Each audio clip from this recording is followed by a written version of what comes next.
Good evening, I'm your host Tom Pickup and welcome to a special episode of Really 007 podcast where we look at the greatest Bond girls of the James Bond film series.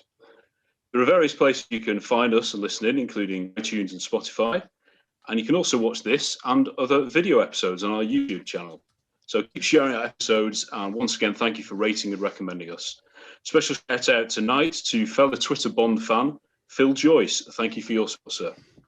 We're available on social media, the usual, Facebook, Twitter, Instagram. Just look for Really 007 and join in on the conversation. Right, we've got so many Bond girls to chat about tonight. This could be the start of a debate that never ends, so we will try and rifle through as much as we can. But with us tonight, we have a contributor, my brother Matthew, who is here, and Jess Goldie, she has been in the Christmas special, I think you were, Jess. Yeah, her proper debut on the show. Yeah. So good evening. And we also have a special guest. We have none other than Madeline, who's come from the Daily Telegraph. Madeline Grant, good evening. Good evening. Thank you for having me. No. It's well, as Zenny would say, the pleasure is all mine. Yeah.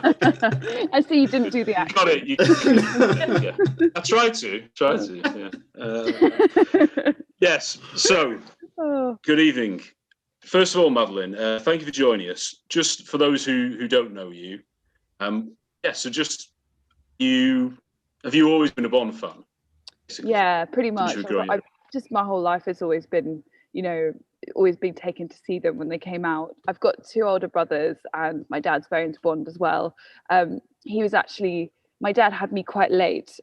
When he was about maybe early 20s, that's when Dr. No came out. So he really grew up with it. And it was a big cultural moment in the 60s. Yeah. So I think that we all kind of grew up with Bond as a really important part of our childhood.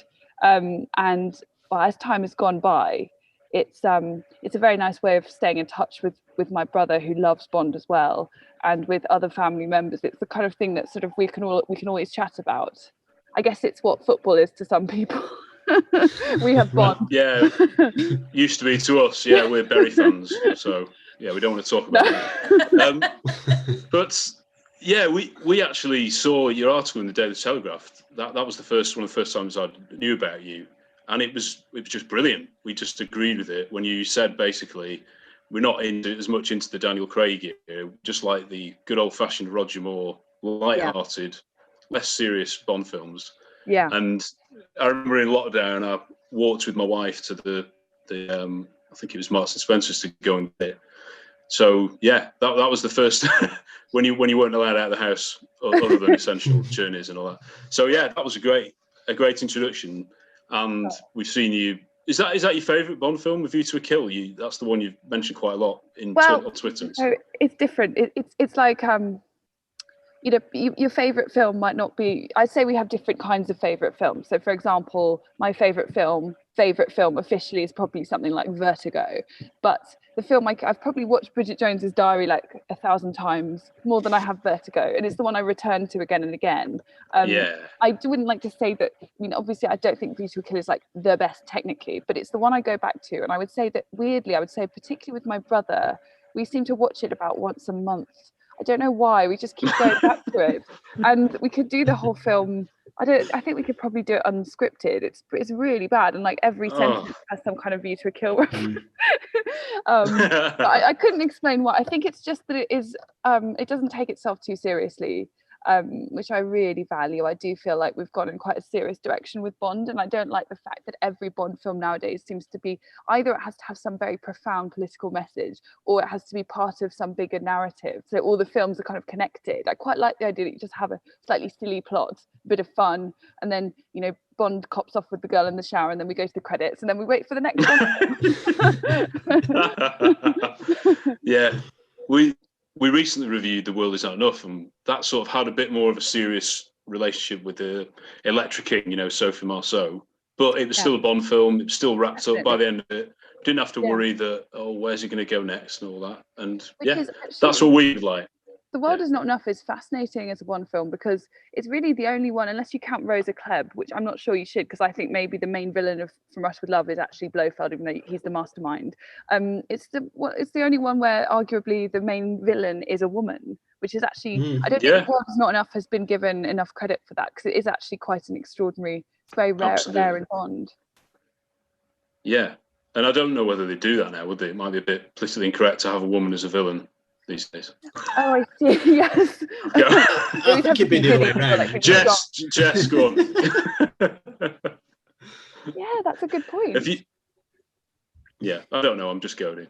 But Jess, growing up, which was your favourite Bond or Bond film? Definitely Living Daylights for me. I was. My mum's a big Bond fan. My granddad was a massive Bond fan. And only had girls, so my mum was as the eldest daughter, got taken to the cinema with my granddad, so she kind of grew up watching them as they came out, live, if you will, So it was very much a part of her, kind of really formative part of my mum's childhood and upbringing, and so it kind of formed part of mine as well. And my mum is a massive, massive Timothy Dalton fan. Like, she had a picture of him inside her wardrobe door. Oh my word! A photo of him with a gun inside her wardrobe door. Like, she absolutely loves him. So that was obviously had a big impact on me. So yeah, Living Daylights. Less License to Kill. I think I'd like License to Kill. I know you guys really love License to Kill, but I just feel like it's not. It feels more like an 80s action film than a Bond film. So for me, for that. That's valid. But I love Tim Dalton's Bond. I think he's brilliant. He's my favourite Bond. Yeah. Absolutely. Yeah, I love License to Kill. But I completely agree. I think it does feel a bit like, I mean, it's, of course, it being the only 15 makes a big difference, but it's just the fact that he goes off piste. Not every Bond film can go off piste. I think it's great when they do it every once in a while. I get annoyed with the refunds because they seem to do it every film. But I really love the way that it's got the personal vendetta element. At the end when he kills Felix, kills Sanchez with Felix's lighter. Felix Leiter's lighter, which is actually quite a Roger Moore joke in quite a serious film. You do actually feel like he's really exhausted and he's kind of like spent his energy in this terrible vendetta, and it feels quite satisfying at the end, I think.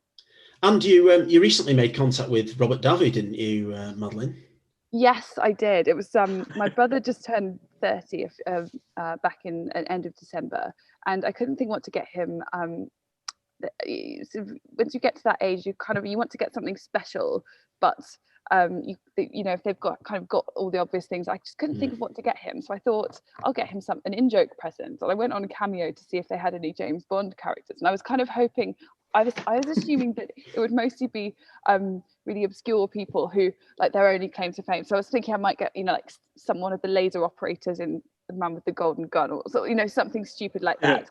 But Robert Davi came up almost immediately, and we're pretty obsessed with License to Kill too, not quite as much as A View to a Kill, but we thought Sanchez. I think he and I would agree that Sanchez is one of the very best villains in the whole franchise.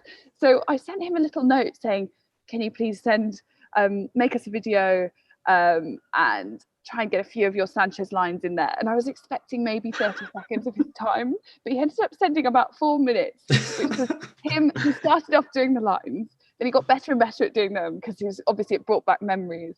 And then he gave my brother a big long lecture about it was more of a pep talk. It's like how to live a good life, and he seemed like a really good egg. And then I sent it to my brother, who died. He just died. He collapsed on the floor. His fiance told me that apparently he couldn't move for a bit. It was just a bit of a shock. It was so good. I think it's probably the best money I will ever spend in my life, really. Yeah, Tom, what to get me for my 40th, maybe, or I was going to say, but we interviewed. We called him the Barry Milkman recently, Necros from Living Daylight, and Truman Lodge, if you remember him from License to Kill.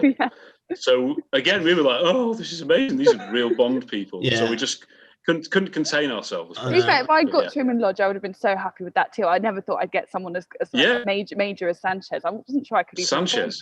I thought he'd get pawned off Milton Crest or something. That would be pawning off. Be a lot worse, Dear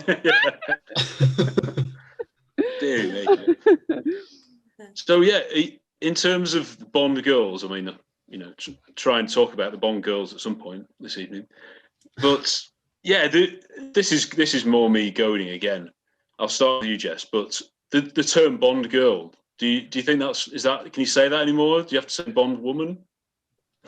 Yeah, I'm a bit on the fence on this one, and I'm not usually on the fence. So, but I no, feel you're like not. The term girl can be used in a really disparaging way to infantilize women. Absolutely, and it can be, but I'm not sure that it is used in that way when we say Bond girl, because actually for a long time they were girls, weren't they? They were sort of 20, 21, 22. Yeah. Certainly for the first few films where the phrase became, a thing. So Bond woman just doesn't seem to kind of roll off the tongue, does it, in the same way? But then equally, you can't call Monica Bellucci a girl.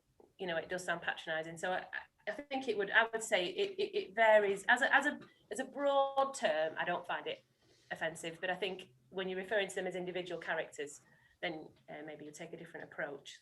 So there you go. I'm really on the fence. Sorry, Tom will try to goad me, I'm sure. Yeah, we'll do, yeah. Goading. He can't help himself. Yeah. I said I wouldn't as well. Sorry, I'm not writing.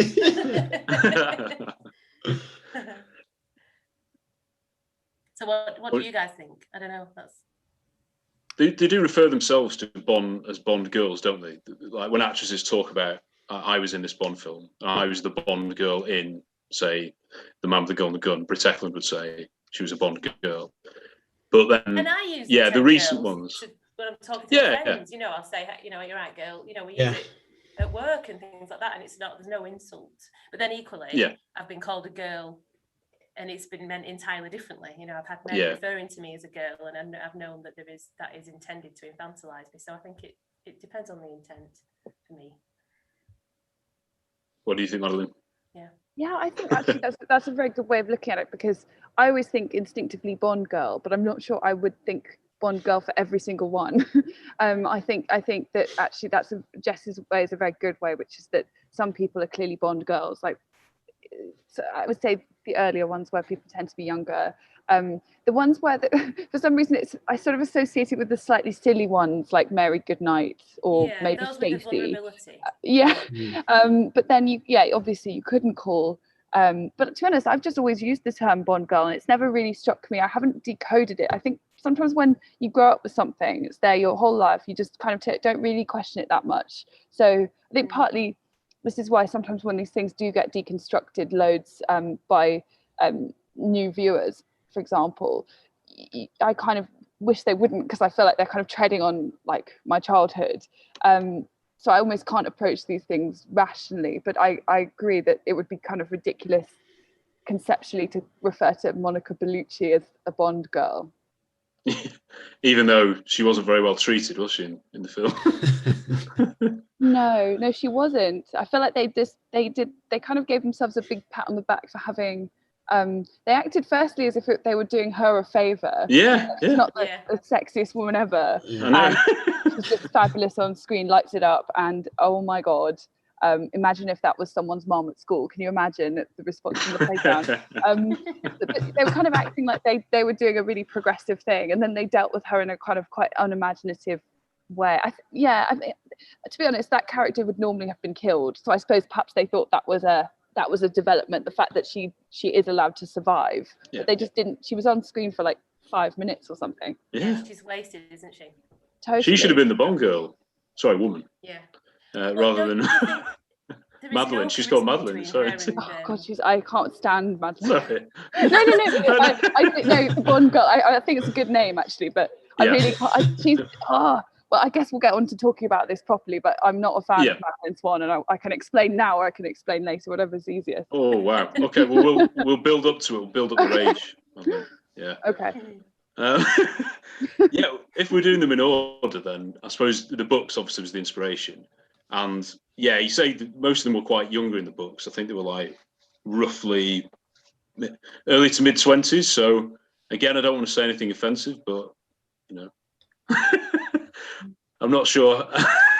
I'm just going to do a cheap joke at Jess's, but no, I'm joking. Basically, Bond is a bit older though, so there's usually a 10-year age gap.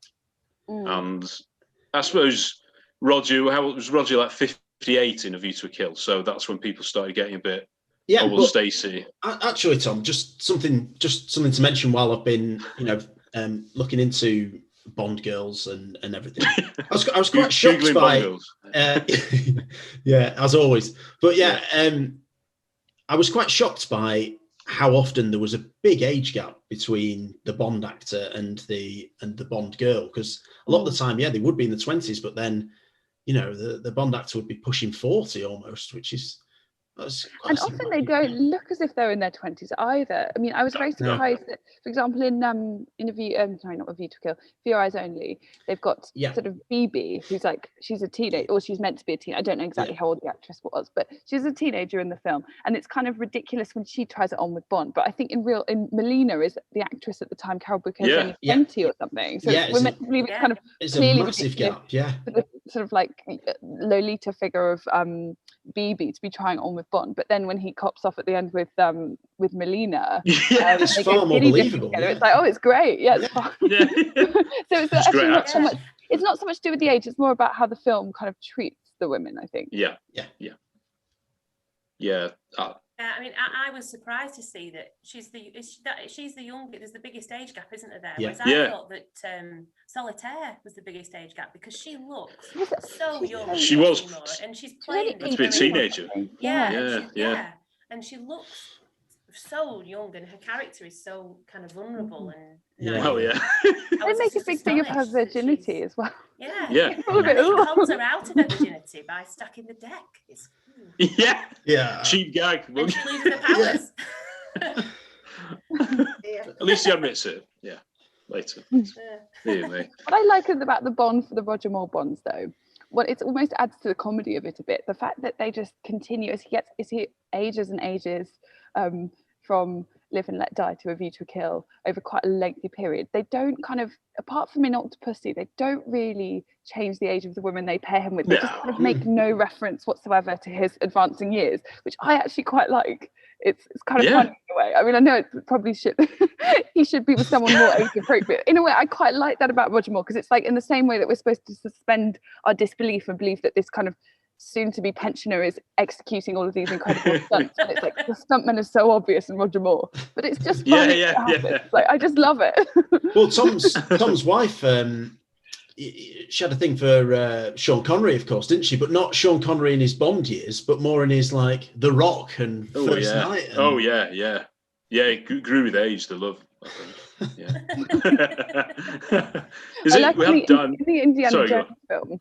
They basically they heavily imply that him and Harrison Ford, or in fact they tell you they've both slept with the same woman. The actress who plays Jenny Fleck. Yes. Jenny Fleck. Oh, we love her. Yeah. She's in here. Yeah. We try and get you on the show, Alison Doody. Yeah. If you're listening or watching, because we love A View to a Kill. That's the official reason. Elsa. The other, this is more serious, but the thing in the books, there's a lot of, bad history, weren't there? A lot of the girls have had some kind of awful awakening with some, sexual abuse and things like that from tormentors and things, which obviously in the films, they don't really go down that route. They wouldn't show it, obviously, it would be implied. And they might even, Goldfinger is one of the early ones where I think she's had some awful background, and she's a lesbian, isn't she? And then because Bond's so amazing, he turns her. So yeah, classic. like you do. But again. Yeah, they very sensibly they downplay that in the film. It's kind of hinted at a bit with her and sort of sizing up her attractive female pilots, but it's never explicit, which actually works really well. It may be that if they'd made that film a bit later, when sensibilities around non-heterosexual relationships might have allowed it to be more explicit. But in a way, I'm glad it was made in '64 when you couldn't get away with it, so they just didn't even bother to try. Yeah, we don't need to see all the background, do we? We're saying this with the Craig films, just give us the characters, give us the plot, and then that's the end of it. But sometimes, don't you think, like, a real sticking point for me is Tracy, the difference between Teresa in the book and in the film? Because in the book, she's a grieving mum whose child has died, and that's why she's so poorly. Whereas in the film, it's just like She's just crying. She's crazy. You know, she just for no reason, but a bit bonkers. And I think sometimes they need, you know. Yeah. I don't. She's not. It makes her less likable to me in the film. I thought you loved that film, Jess. Well, Chris does, doesn't he? No, Chris loves that one. Yeah. Oh. Okay. I like it. But, Yeah. Dear me. Yeah. Yeah. So, in terms of the books, the other what we say babyish thing is the names of the Bond girls are often suggestive, and yeah, they've tried to follow that up with the new ones, which of course are not based on the books. With obviously Xenia on the top, we've mentioned John's favourite. John is on our podcast, Molly Warmflash from The Oldest Nine. And she's a doctor, yeah. Oh my God, when she has to explain the quack science, when she explains the bullet, I just love that bit so much. Oh, he did. The bullet will eventually kill him, but he grows stronger every day until the day he dies. Yeah, so we said, but it doesn't mean, you know, just because he doesn't feel pain, he still would bleed, and he'd still, anyway. Yeah. We love it. It's great. But yeah, though that actually, she was sort of named after Molly Peters, who played the nurse in Thunderball. Similar character, isn't it? And Bond in both is a bit dodgy, isn't it? He basically seduces them to make sure he gets a tick on the health pass, doesn't he? That's They wouldn't do that now. They seem to be enjoying themselves. Yeah, they knew what they were doing. And it's not as if they're complete munters and he just had to do it.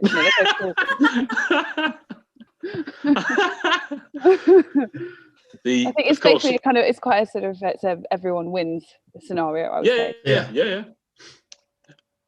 We'll tell her. We'll tell it ourselves. And of course, she's Christine Scott Thomas's sister. Yeah.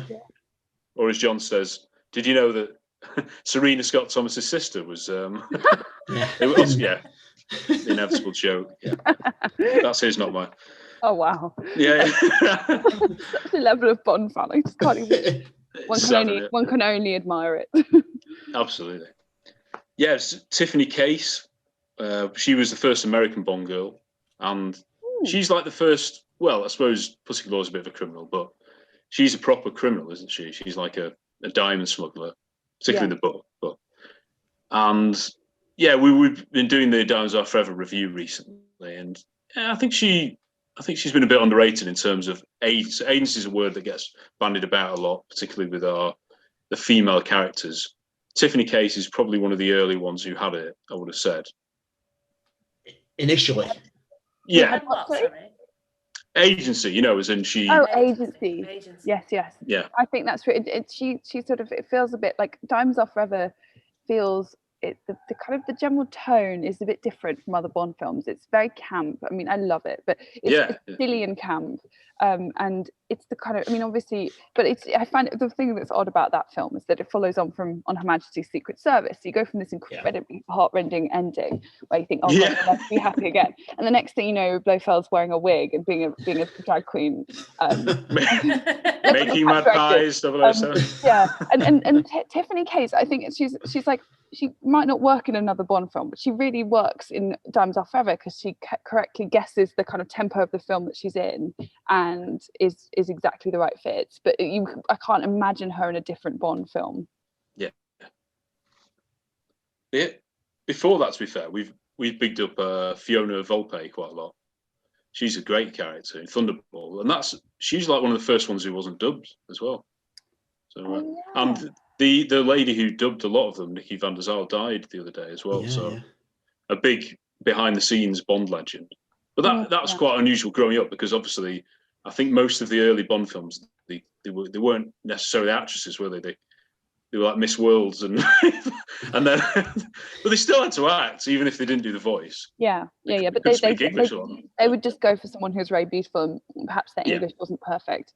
But it is a bit odd because they do all, obviously it's the same person, but they do all end up sounding the same. They sound the same, yes. It's like one's got this kind of robotic woman who is actually morphing into, like Doctor Who, sort of morphing into different Bond from different countries, often totally different ethnicities, and they all just have the same voice. It's something a bit weird and jarring about it, actually.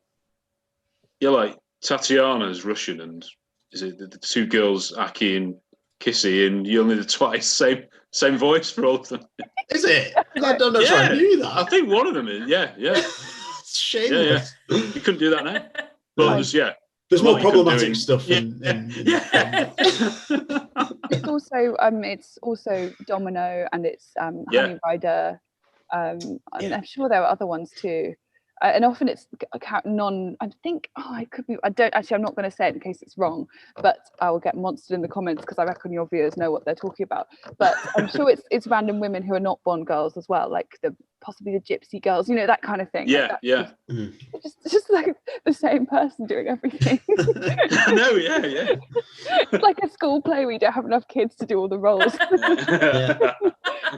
Extras. But Honor Blackman, to be fair, that was her voice, wasn't it? Yeah, definitely. She was an actress, though. Yeah, she was. But the early ones, I watched Dr. No quite recently, and I'd forgotten it's quite a Bond thing. There's the Miss Tarot, if you remember. Oh yeah. Who look, beautiful woman. She sort of she's leading Bond on to try and get him caught, and then he's onto her, so he's already arranged for her to be arrested. But he's still like, I might as well sleep with her while I'm here. So I know. I watched it recently too. My brother and I have started doing this thing where we have like a themed night. So we make food that's the theme of that country that the Bond film is in. Oh wow! And then we watch it. We started with Dr. No, and we had a go at doing Jamaica. It was really fun. I really enjoyed it. But I totally forgot about that line. He's such a lad in that scene. Gets his watch as well, doesn't he? It's weird because I swear he's just he kills the professor immediately after that, doesn't he? Oh, that's so cool. Yeah. So he goes from like being a complete dickhead with the women to like killing someone What a guy. You do like Sean Connery, both Madeline and Jess, you do like? Yeah. Definitely. Yeah. Although he does slap the women about a bit. I have to say that. Is it Dink in Thunderball? Yeah. No, in Goldfinger, sorry. Man talk. Yeah, but that's even worse, isn't it? I suppose. Yeah. I shouldn't laugh. It's not funny. It's not but yeah. It's just it's so wrong now that you watch it and it's like church giggles or something. You shouldn't be finding this funny, but it's like it's so obviously not okay that you get that awful like some cathartic desire. It's really absolutely. Bad. Different times. It's. I mean, there are some bits that I found, for example, in Dr. No when he says to Quarrel, "Bring my shoes." That I found that really uncomfortable to watch. Yeah. But they're so old now. We're talking 50 plus years. It's sorry, not quite actually, but yeah, you see. Sorry, 60. I mean, what am I talking about? 60, almost 60 years coming up. It's just very. I don't know. How could it not be very different? No, and actually, I think if you sorry. So I was just going to say, look at a film, like Dr. No, for example. I think they actually kind of got less progressive in a way in the 70s because you look at Honey Rider and she's an orphan who's scratching out a living on her own in this very dangerous part of the world, and she killed her rapist. She's not a pushover, is she? She's a pretty independent character, and I know she emerges from the water. It's all about the bikini, but actually, there's more to her than I think you remember when you think about it. Think about the bikini, don't you? Yeah, definitely. And there's some very pioneering characters in the 60s. And, obviously we've mentioned Fiona Volpe, we've mentioned Pussy Galore, but also Sylvia Trench in Dr. No, and then again in From Russia with Love. Yeah. Like, I noticed when I was doing this assignment for work recently that the way that when Bond says his iconic James Bond, the setup is pioneered by her. Yes. I noticed that for the first Sylvia time ever, Trench. And then he follows, and so they have this repartee between the pair of them, and she sets him up for his really iconic line. And there's lots of things like that people just, as you say, people would assume that it just gets more and more progressive, so they kind of ignore this stuff amidst, the man talk and the, electrocuting women in the bathtub kind of stuff. Yeah. The 70s start, Diamonds Are Forever. One of the first scenes was. It's not funny again, But when he's trying to get information out of that woman who's in a bikini, and he just rips off a bikini and strangles her with it. They cut that though from when it was on ITV this summer. So I think there's a line to be drawn, isn't there? We don't want it all cut because it's part of our childhood and it's history in a way. But then you can't have that shown in the afternoon. Well, yeah, I think if it's the kid audience, but I hate to think of them exercising this stuff for adults just because they don't like it. That makes me really uncomfortable. You know, I think where does it stop? That scene I found really shocking because I watched Diamonds Are Forever as a child, taped off telly when obviously that scene was cut. I didn't even know that scene was in the film. Oh, right. And I watched it again as an adult recently and was absolutely shocked by the brutality of that scene because I had no idea it was there. And I think seeing it for the first time as an adult was quite interesting because it is shocking actually. You know, it's really brutal.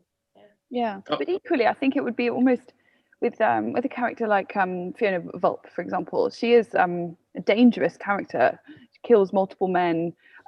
She's probably, I actually think Largo is quite an underwhelming villain. So I say she is the most villain. She's by far the most memorable and the most capable. So for her to have kind of not be killed would almost be sexist, if you see what I mean. I know he uses her as a shield, which is perhaps a slightly ignominious way to go.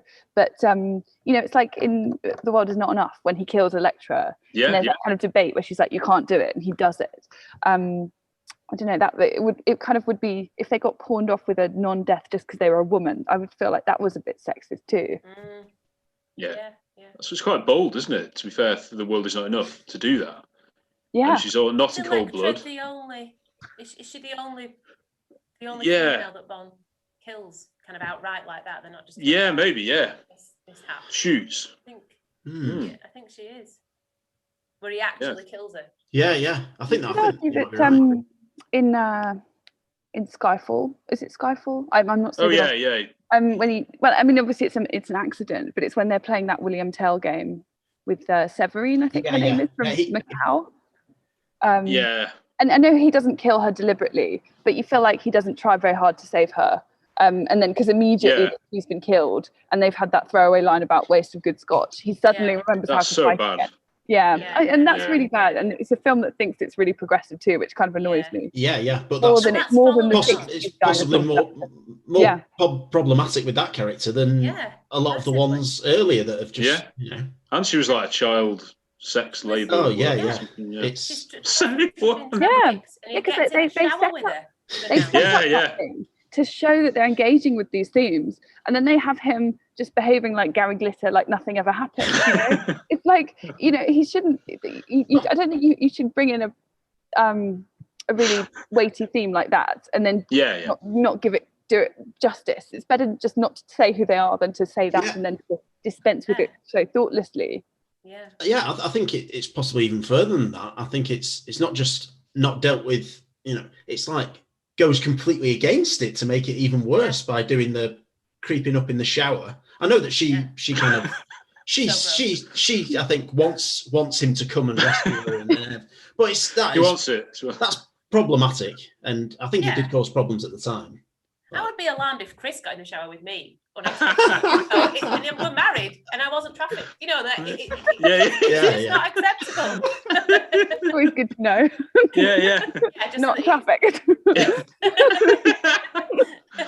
At least you'd be on a nice yacht though, so that's tasteless. No, you're right. She does. She tells him where she's going to be mooring from, and so on. It's just interesting that they mention the fact that she was trafficked in the first place. It's almost like they just mention it as a kind of like that's the character building rather than giving her character building on screen. They just give her a tragic backstory, which is it sort of takes less skill to do that actually than build them up properly in the film. Whereas Volpe, we don't really know why she's like she is. We just love watching her being a badass bitch or whatever. Brilliant character. And then I suppose A View to a Kill, go back to that. Mayday's got an amazing arc because she's totally terrifying to start with. Then she sleeps with Bond, quite a funny scene, and then she comes good at the end. So but she doesn't change because she's slept with Bond. She still No. After they sleep together, she kills thingy. Forgot his name. Patrick Tibbet. Yeah, dear me. Yeah. I'm so sorry. Yeah, but yeah, she kills him after she's slept with Bond, and like she's still really villainous until right at the end when she. Oh yeah, I mean, you get the feeling. I think they've just got some really kinky thing going. Her and Zorin, because they have their fight. Yeah. You know, she's wearing her like G-string leotard, the most 80s thing that I've ever seen. Until the next scene when she finds something even more 80s to wear. But they have their fight, and then they get the phone call, and that's when they find Bond. And you feel like he almost like tells her to go and have sex with him. He basically kind of gives it the nod of approval. It's almost like they've got some weird kind of like kinky swinger thing going on. Progressive. No. Yeah. Yeah. But she's like a woman scorned. I quite like that. I quite like that at the end, basically, she's just a guy who's a lady whose boyfriend betrayed her and she's out for vengeance. Yeah. We can all relate to that. Yeah. Heck. Sorry. Yeah. Yeah. So where do we go now? Well, I mean, like going back to Fiona Volpe, I suppose a bit like Largo, Domino doesn't quite have as much impact, does she? Even though she's another troubled girl. But I don't know. I just love Thunderball. I think it's quite underrated, actually, and I think Volpe is a massive part of that. That I don't know. They could do something like that in the new ones, like have like when they're in bed together and chatting and that kind of thing. She's in charge for the first time of Bond. That must have been quite shocking to audiences, I reckon, at the time in the mid-60s. Yeah, definitely. I'm not really a fan of Thunderball, actually. I think it starts out well, and then oh my god, the underwater fight scenes are so long and so boring. It starts out brilliantly, though. I just get so bored in the second half of that film. And Domino doesn't really have a personality. She's one of those actresses, I think, who was just picked. She was Miss World or something. And it might just be that there are some better women around who aren't her. So you've got his friend Paula, who's quite fun, and also obviously Fiona Vault herself, and even Molly, who's a kind of sexy carry-on nurse. So there's like all these other cool women, and I just kind of forget about Domino. But equally, Domino is one of the most beautiful women, I think, in the whole Bond franchise. So on that basis, it's great. But I've just never really. It's not one of those ones I kind of go back to endlessly. Which is A View to a Kill your favourite, or would you say that's the best one? Well, I mean, it's the one I return to most. Yeah. But I wouldn't say it was technically the best. It was like my analogy with Vertigo. It's not the Vertigo, it's the Bridget Jones for me. But Vertigo is probably something like a toss-up between Casino Royale, Goldeneye, and Goldfinger, I would say. Oh, also From Russia with Love. Basically, I can't choose. It's like choosing between my children. It's between... Oh, God, and I just remembered Living Daylights. So I just can't. It changes. I have made this ranking before, but I think it probably changes week to week, to be honest. Yeah, we did one of those, there's an app where you can rank them all and you just choose which you prefer out of each other, and then it tables all your results. And we did one, and the Dalton ones were the top two. I think A View to a Kill was very high. And what one of our first reviews we did was From Russia with Love, just to go back to that. Again, quite progressive in terms of, this is a girl, she's quite young, she's only, Tatiana, obviously. She's almost like an office worker, isn't she? But she's called in, used as bait, and that's quite a big storyline. Was she dubbed? Can't remember now. Yes, I think. Yeah, she must have been. Yeah. And then she's got all the stuff with, she's torn between the two sides, and she's got Rosa Klebb. And Jess, you a fan of From Russia with Love? Hopefully. Yeah, I am. Yeah. I love it. Yeah. I mean, full disclosure, I am not. I am sort of a Bond fan by osmosis, in that I grew up with it. And then in my teenage years, watched a couple of them. I was like, what is it? And kind of wasn't interested. And then married a massive Bond fan. Yeah. And then a child who has been raised to be. I'm having a bit of a Bond renaissance. Really seeing them through Ernie's eyes, because like I've never liked A View to a Kill. honestly, I thought it was just too silly. I just can't cope with how old Roger. I'll just mute, Jess. just think how saggy his bottom is. Oh, he's just got such an old man bottom. It's inevitable. I'd not really thought of that before. I can't help but think about that when I watch it. I just think he's so old. It's so gross. But then she goes on top though. Loves it. Progressive. Loves it. The word progressive is being used a lot in this conversation. I'm joking. Always appropriately. Tom likes to drop that in. Yeah, I'm being sarcastic. Much with Love was progressive. Yeah. Mayday getting on top was progressive. Yeah, just The Craig ones are Doesn't regressive. make it so. No, it doesn't. No. So, Yeah.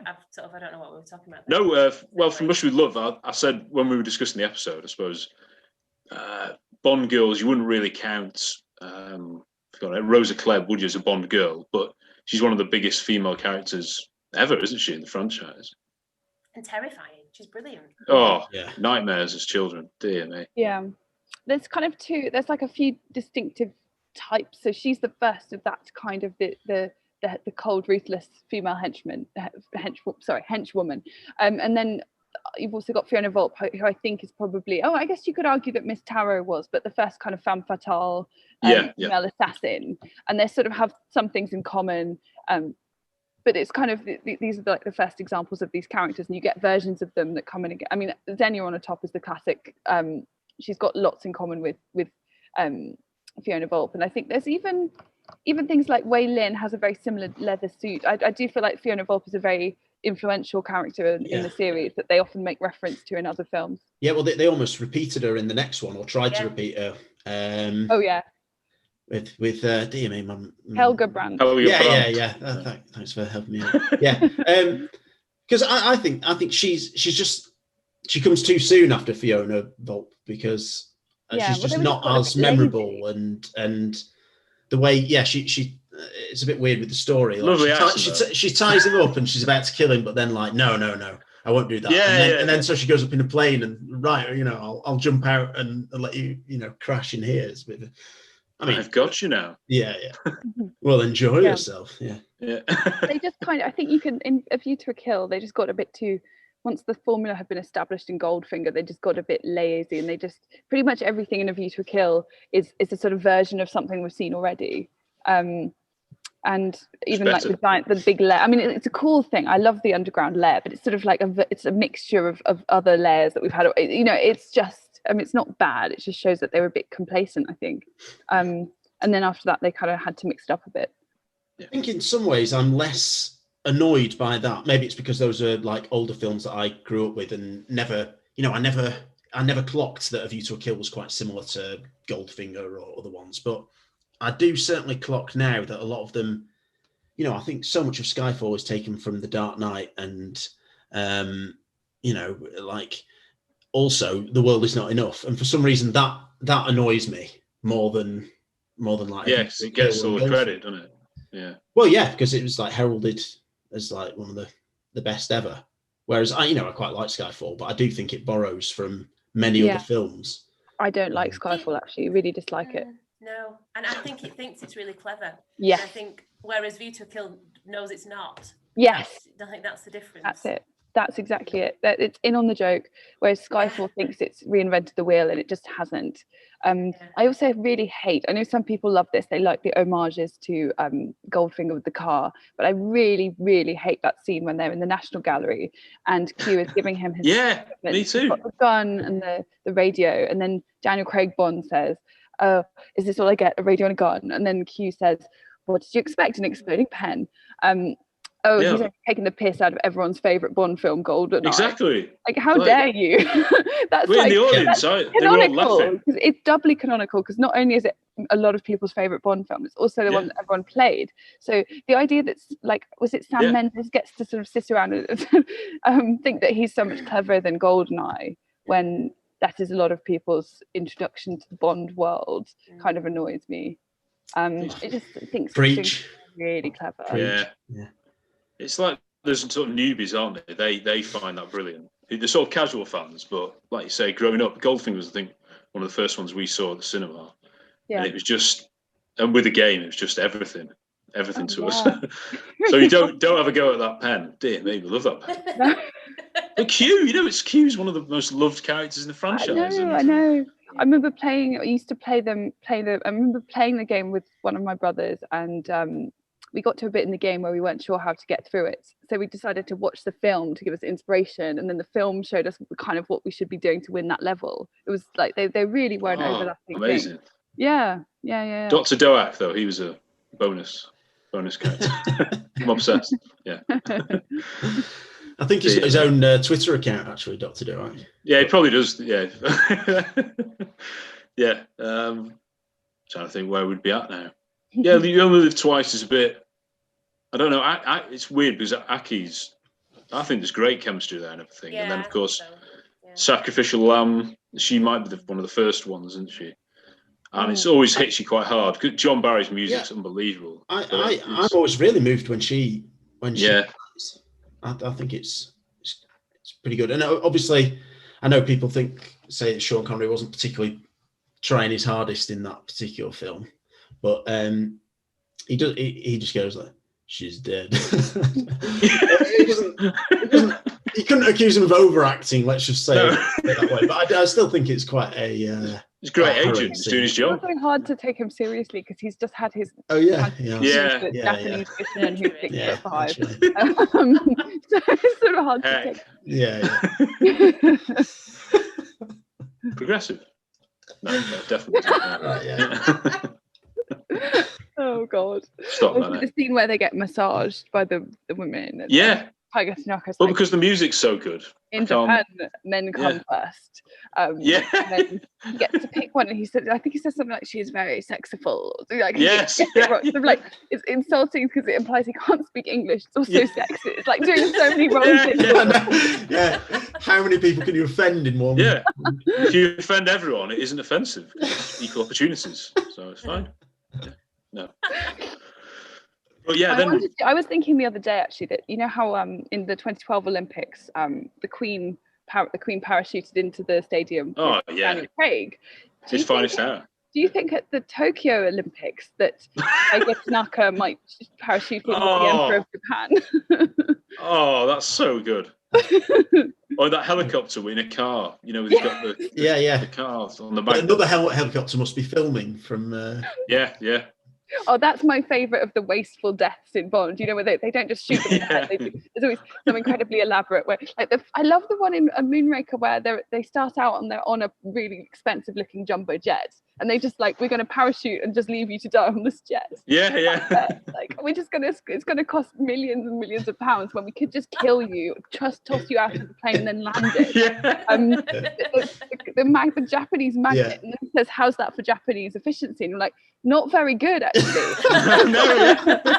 Really not very good. Austin Powers, isn't it? Yeah. Just shoot him. Why don't you just shoot him? And stormtroopers, though, they can never hit anything. Yeah. Oh dear me. I was thinking that before, that we hope when we're saying we don't want them to cut out all these scenes. I don't want them to go all George Lucas and go over and edit them out and refilm stuff. So at least they've not done that anyway. Not yet. No, not yet. Disney Plus have re-edited all their films, haven't they? Have you seen? Oh, hey. We watched Adventures in Babysitting the other day, and they've edited everything out. So really, the line that Thor's a homo. Gosh. That's now Thor's a fool or something like that. Just and don't F with the babysitter is now don't fool with the babysitter. Which has no impact at all. Yeah, I love it. And last year they filmed Mulan in Xinjiang province, where hundreds of thousands, millions of Uyghur Muslims are being kept in a camp, and they didn't think that. I mean, I hate this stuff because it's usually distracting you from actual bad practice. It's easier to do this kind of surface level stuff. Give the impression of being very progressive than actually to do meaningful things. Actual progressive. Yeah. Good. Actually, we mentioned From Russia with Love, which I also watched recently. And before I forget, I was really struck by how sexual a film it is. I don't know if you saw this. It's very sexy. There's that entendre with the mouth, and it's just the right size for me. Oh yeah. Bit rude. And then basically when they're on the train, she ends up wearing these little silk nightgown things that he brings her, and she sort of has a slight vibe of being like a sex slave or something, because he keeps leaving her in the room and she can't come to things with him, and she's just there like in her sexy nightie. Yeah. And you just get you do sex, and he's doing the mission, and then more sex. Yeah. Aspirational. Does she fancy Bond? Because she's a honey trap, isn't she? Oh, she really fancies him, I think. So. Really. She loves him. Like she falls in love with him really quickly. Yeah. And I swear there's a scene when she's like, I love you, and he's a bit like, yeah, you're great. All right, mate. Yeah, back off. Yeah. It's quality, isn't it? I suppose Goldfinger. Yeah, with Pussy Galore, it is a bit better, and I think the chemistry between the two of them is probably the best he's had up until that point. And I don't know. Well, Anna Blackman said that he was the sexiest man she'd ever met. Well, she was like, I met him. I was just like, he is incredible, extremely sexy. Yeah, and you can see, can't you, that she really fancies him for real, but she's nice. Yeah. It makes it less. There's no acting when he forces himself on her. Yeah, there is a lot of chemistry. That scene's a bit funny, isn't it? Again, it's could if most people are doing it, it would seem even more offensive. I'm not saying it isn't offensive now, and particularly the music makes it seem better. But like pulling towards and all that. In the hay bale, play fight, and then and all that. Yeah, and then he like pretty much pins her down. Yeah. Yeah. But I think that's why they made a good choice in not making her lesbianism explicit, because I think that would have aged horribly had she been a lesbian that had then been kind of dear me. That's what happens in the book, though, isn't it? I think. Well, I think in the book she's a lesbian because, again, this is pretty controversial. She's a lesbian because she was raped by an uncle when she was a young girl. Yeah. But she's not sort of, a born lesbian. She chooses not to be with men because of her experience. Yeah. She's traumatized, and Bond seduces her. So I guess the jury's out on whether whether she's a lesbian or not. It's all a minefield nowadays, and I don't know whether she would actually be one or not, really. So, On Her Majesty's, that's the sort of benchmark that the die-hard Bond fans often list it as one of the favourites. And part of the reason for that is it's got the most serious love story, hasn't it? Obviously, Casino Royale is probably the only other one you could argue which comes close to that. But Diana Rigg, another sad recent death. She's fantastic, isn't she, in the film? Brilliant. Yeah, she's amazing. She's I think she does a performance where it's kind of, you can see how he falls for her because she's very clever and very witty. She's in control. There's various moments where she turns up to rescue him. Like when she turns up to help him in that alpine chase. She turns up, she pirouettes into the ice rink, and she is his knight in shining armor at that point. And I think that it's the mixture of vulnerability and being really tough, which is very, very kind of, you can't help but kind of fall in love. You sort of fall in love with her a bit as the viewer. And of course, I think also the other thing is there's lots of great performances in that film. Like Moneypenny does an amazing turn at the wedding. Really, she does it so subtly, but it's just a couple of awkward like a bit of crying and covering up her tears, and then an awkward smile. She just plays it to perfection. So I just think it's a film that kind of, I don't like George Lazenby very much, and I find that film, I love it, but it annoys me because I long to have known what that could have been like with someone who was actually a proper actor. Rather than George Lazenby. So I just feel like it's kind of, because I think everything else in that film is perfect. So I get annoyed because I'm like, oh, if only Sean Connery had been it for that film, which is probably controversial. No, it's one of these things, isn't it? I think it's really interesting because I can't picture myself seeing and buying Sean Connery falling that in love with with Tracy in the way that George Lazenby's Bond does. I'm not saying he's the greatest actor in the world, but I don't know Sean Connery. I can't quite picture it. Not that I'm saying he couldn't do it, but Roger Moore. Not Roger Moore. Timothy Dalton. Yeah, Timothy Dalton. Yeah, it's true because Timothy Dalton, he deals when he has his moment where Tracy gets mentioned in License to Kill. He does it really well. Yeah, such good acting. So I mean, he's a proper actor. Yeah. A really great actor in his own right. I know what you mean about Sean Connery, but I think that if he'd been with someone as great an actress as Diana Rigg, then he would have upped his game. It's not in his previous films, he's often dealing with people who probably don't speak very good English, who are just kind of just there because they're hot, basically. Yeah. No, actually, the part of the reason that they seem to work is because Tracy's a bit stronger and tougher and helps him, and he actually seems quite vulnerable. So he's a different Bond to other Bonds. You feel like he really needs her. And so when he turns around and says, I'm not going to get another girl like you, it's more believable perhaps because you're like, no, you're not. No, that's it. It's quite tasteless. We were talking about Diamonds Are Forever recently, and John pointed out that after you see Moneypenny crying at the wedding, the next time you see her is at the ferry in Diamonds Are Forever, just going over to Amsterdam with Bond. And she asked for a diamond ring, and John was like, he's just lost. Yeah, he's like, he just lost his wife, with a lovely diamond engagement ring. Outrageous. Yeah. I never noticed that. No, I didn't realise that. Yeah. Wow, what a change! That's yet another way in which Diamonds Are Forever just pretends that this never happened. Yeah. Would you settle for a tulip? They don't even mention it, even though he's chasing the same guy. Yeah. So it's a bit cold, Moneypenny. Yeah. That is really fucked up. Sorry. Yeah. No, it's fine. Jess, so on the Majesties, obviously there's some other girls in it, aren't there? Sorry, women. Angels of Death. Yeah. The main ones, aren't they? Yes.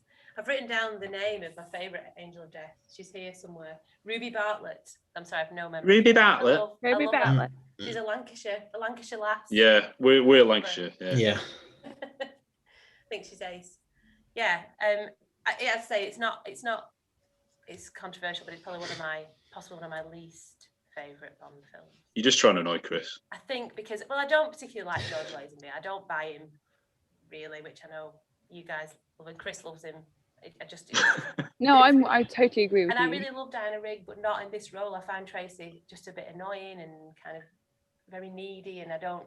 Come on. I just find it hard work. Yeah, it's 1 minute she's being sort of total badass, sort of heiress, getting completely wasted and going to the beach and all of this stuff. Basically getting people to take him out. And then the next she does seem to be quite needy and clingy. I guess you could explain that by her having had a difficult childhood, but I know what you mean. It's a bit of she sort of goes from like 0 to 180. That's it. She's inconsistent, and yes. And I find it difficult, and I just don't find her particularly likable, and I don't feel anything when she dies. Oh, come on, that's too right, Jess. It's like control yourself. Sorry. Wow. Yeah, sorry. But I do like Ruby. I do love Ruby Bartlett. Is the redeeming character for me. I think it's brilliant. I love how she writes and rumours on Bond's thigh with a lippy. Yeah. Because she feels like a slightly kind of carry-on type character. Yeah, she does. Yeah. She's like sort of sexy Cilla Black kind of vibes. Although to be fair, Cilla Black was very sexy back in the day. But like it's weird that the film ends tragically because it's like a Romeo and Juliet or something, where it starts out and it just feels like a comedy and then ends in this tragedy, but only at the very end. It's not like Casino Royale where it's quite dark throughout and you feel like something bad might be about to happen anyway. Yeah, it doesn't set it up, does it, at all? Really? I would say actually, I think it has a claim to be a Christmas film because it is also and lots of the film's action hinges on like around the festive period, and of course there's this bit like people coming together at Christmas. There's the kind of alpine romance thing. Cozy. I think it's arguably the only Bond film that's also a Christmas film. Yeah. Even though it's not exclusively set at Christmas. It's just interesting because I don't really see another Bond film that like engages with the elements in quite that way. Well, yeah, we did our own Christmas special that one of our other brothers, Harry, did, and Jess was part of that as well. And he was trying to make any tenuous link to Christmas that he possibly could. The main one was where it was held at Truman Lodge. Sad, isn't it? Yeah. But it also has this. Who's it by? Is it Nina? The Christmas. Do you know? How Yeah. Christmas trees are grown. I love that song. Yeah, we play that album all the time at Christmas. Yeah. Oh, lovely. Definitely. It's a great soundtrack. Brilliant. Yeah, it is. Yeah. And we have all the time in the world. Obviously, helps the romance, doesn't it? I think. Yeah. Like the montage scene helps it. Yeah. You buy it. I think. Amazing song. Yeah, you do. But glad that they didn't go down that route, and it wasn't a grieving Bond in the next film, thankfully. So, although maybe it went a bit too far. I think there's probably a happy medium between the Craig thing, where it's like you cannot let go, and that every film is tying up the loose ends of the last film, or possibly 2 or 3 films ago. But I think there's got to be a happy medium between that and like Drag Blofeld. Which is just not the same Blofeld that killed or had. Actually, the other thing that's interesting about On Her Majesty's Secret Service is Irma Bunt is one of the few Bond villains who gets away with it. Yeah, the only one. Yeah, she does. I mean, they don't kill Koskov, but not on screen. You don't see what happens to him, but you've seen something bad happens to him afterwards because he's going over the diplomatic bag. But like Irma Bunt, they just never catch her, which is quite extraordinary. Yeah, scary, isn't it? Yeah. And also for a female baddie, is quite, progressive. Yeah. Is your favourite one. I'm progressive. Are we doing a swear jar for progressive? Yeah. Progressive that Tracy kills Gunther, the henchman, on the spikes as well. So yeah, equal opportunities murder is the way to go. Yeah, absolutely. Yeah, so I suppose we talked a bit about Diamonds Are Forever, but Live and Let Die is the one that came after, and Roger Moore's there saying what an amazing debut with Wings, the song and all that. And Solitaire, very different character, quite, I don't know, vulnerable, isn't she? And that is played on with her character, and she's been controlled by everybody, including Bond, I suppose. Yeah, I mean, I was quite shocked the last time I watched it. That I've never really understood what happens, and I'm not even sure that she only goes along with it because of the cards. That's how she might grow to like him a bit. I don't know, but it's just her seriously dodgy. She genuinely believes in it, and of course he's a scoundrel who will, play the hand that he's not dealt to get what he wants. I've never understood. I don't really like Live and Let Die. I know it's a lot of people's favorite. It's a great song, I'll give it that, but I don't think it's a great film. And I really don't get lots of people rank Solitaire as one of their favorite Bond girls, which I just don't get, because she seems to have, beyond obviously being very pretty, she doesn't really have any redeeming qualities. She's just, the only thing she's good at is just being captured and having to be rescued continually. And I mean, it might also be the whole 18. She was so young, and the whole virginity thing. It's just not.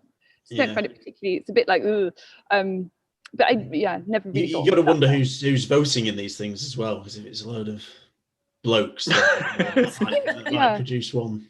Well, yeah, I mean, I'm sure but even then, like, she's very beautiful. But almost all of them. They all are. They're all gorgeous. So it's like looks of you've got there's plenty to go on.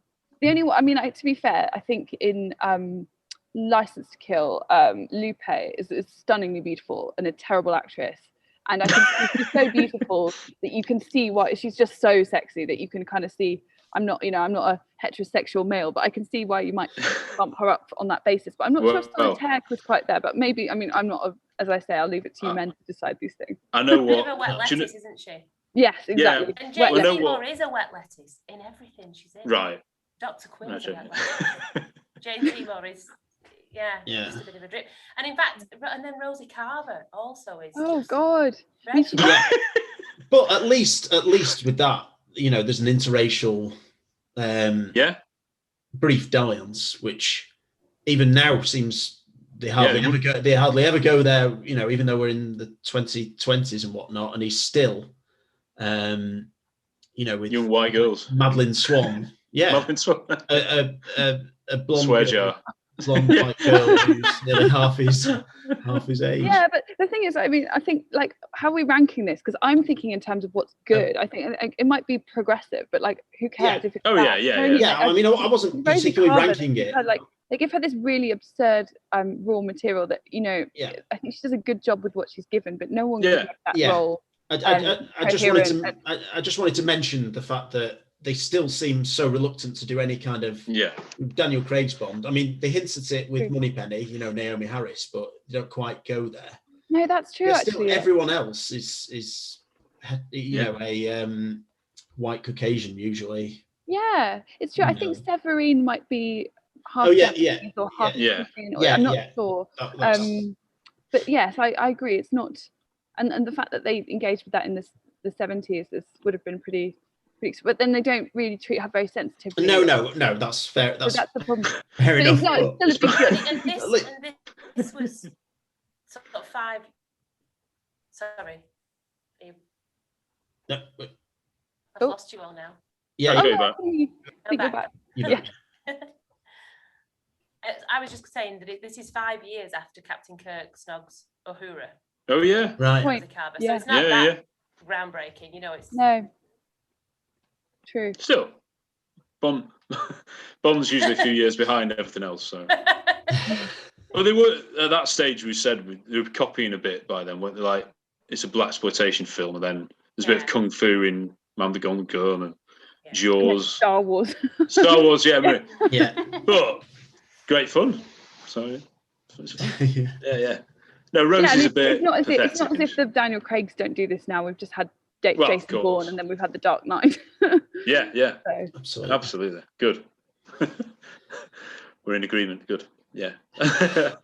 But it's quite underrated for that with the Rosie Carver.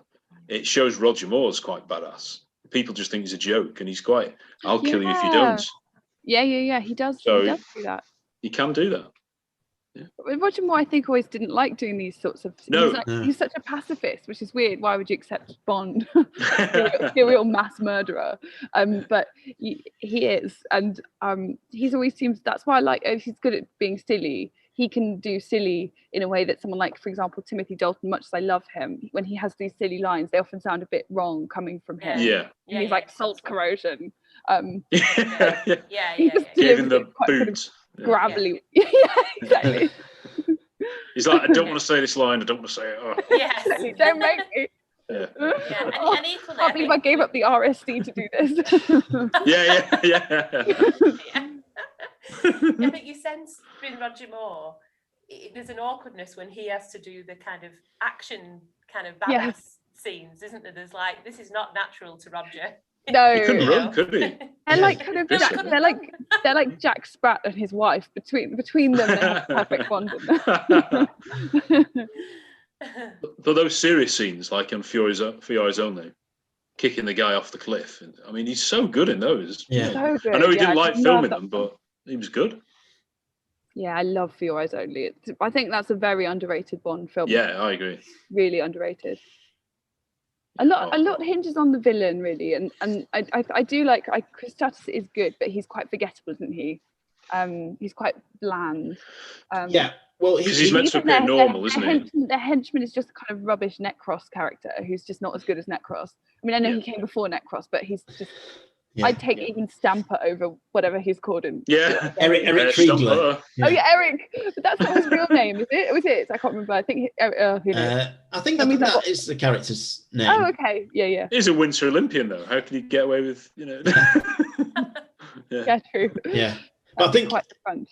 He'd obviously that film would come after Moonraker, where it's absolutely everything's dialed up to 11, and the plot is that he wants a select few of people chosen on their look, their ethnicity, to be, to go up to space to sort of and then destroy the Earth, and then we'll go back down to the Earth and repopulate it with beautiful people. I love the way that, while they're on the journey, two of the couples start making out, in slow motion. It's like kind of first dates thing. Like you've just this guy that you've been going for jogs with for a few months. And it's like, good, the plan is working. They've started making out. Soon we'll have lots of weird Nazi children to populate the new planet. Yeah. Presumably because they could hear John Barry's lovely music. That's what set them on. Yeah. I've not had a date like that before. But yeah. I like to think that they're not playing the John Barry music. They're actually playing Marvin Gaye, and it's all a bit 70s sexy atmosphere on board. Someone should recut that on Twitter. Yeah, it'd be quite a good idea. Yeah. Dear me. Yeah. Yeah, so Solitaire, yeah. And after that is Britt Eklund, isn't it? Man with the Golden Gun. And she's like, to the start with, she's fairly gives her all and stands up to Bond, and he's just horrible to her, isn't he? Just can't stand her. And then he has a nice meal with her, and it almost like, go on, I'll become your boyfriend type thing. and then it's like gets Miss Anders in the bed. Oh my word, yeah. It's a really funny film. She's a kind of Money Penny, like what Money Penny could have done, maybe, or perhaps did in whichever one it was, Skyfall. Yeah, yeah.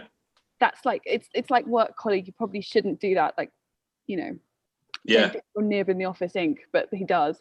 But she's really quite thick. That's the thing. Like really quite dumb. I mean, I know she looks great in a bikini, but so they all look great in a bikini. And she almost kills Bond by mistake. And then she gets locked in the cupboard, and it's kind of like in the car, yeah. For her. You just think, oh, that's kind of you're not really worth. Like I would pick Maud Adams over you at that point. Yeah. Oh yeah, she's brilliant in both films she's in. I think she's a really underrated actress, Maud Adams. Yeah. Dad was obsessed with her. Wasn't he? So. She's kind of mysterious. You don't really know. Like she's got hidden depths, whereas Mary Goodnight's not really. Just I mean. She had hidden depths, and then she removes them, and then she's in a bikini. Yeah, but you get the good night, sir. So. Like being really pretty and looking good in a bikini and being sexy, and I think Maud Adams is really sexy, isn't she? Yeah. Because you sense that she's kind of lived quite an exciting life, and that there's a lot more going on beneath the surface, and that's what makes it sexy. Whereas, there is a distinct difference, and I think the least memorable Bond girls are the ones who look good in a bikini. Yeah, and that's it. And that's it. And I think that's it. Yeah. I'm not as an expert as you guys are on the books. I can't remember what the deal is with Man with the Golden Gun, but no, we're not. They've just called her that so that for one, it's the Christmas Jones effect where you just have it for one line at the end. I have to say though, I mean, or two actually in the case of World Is Not Enough, because I've always wanted to have Christmas in Turkey as well. Brilliant.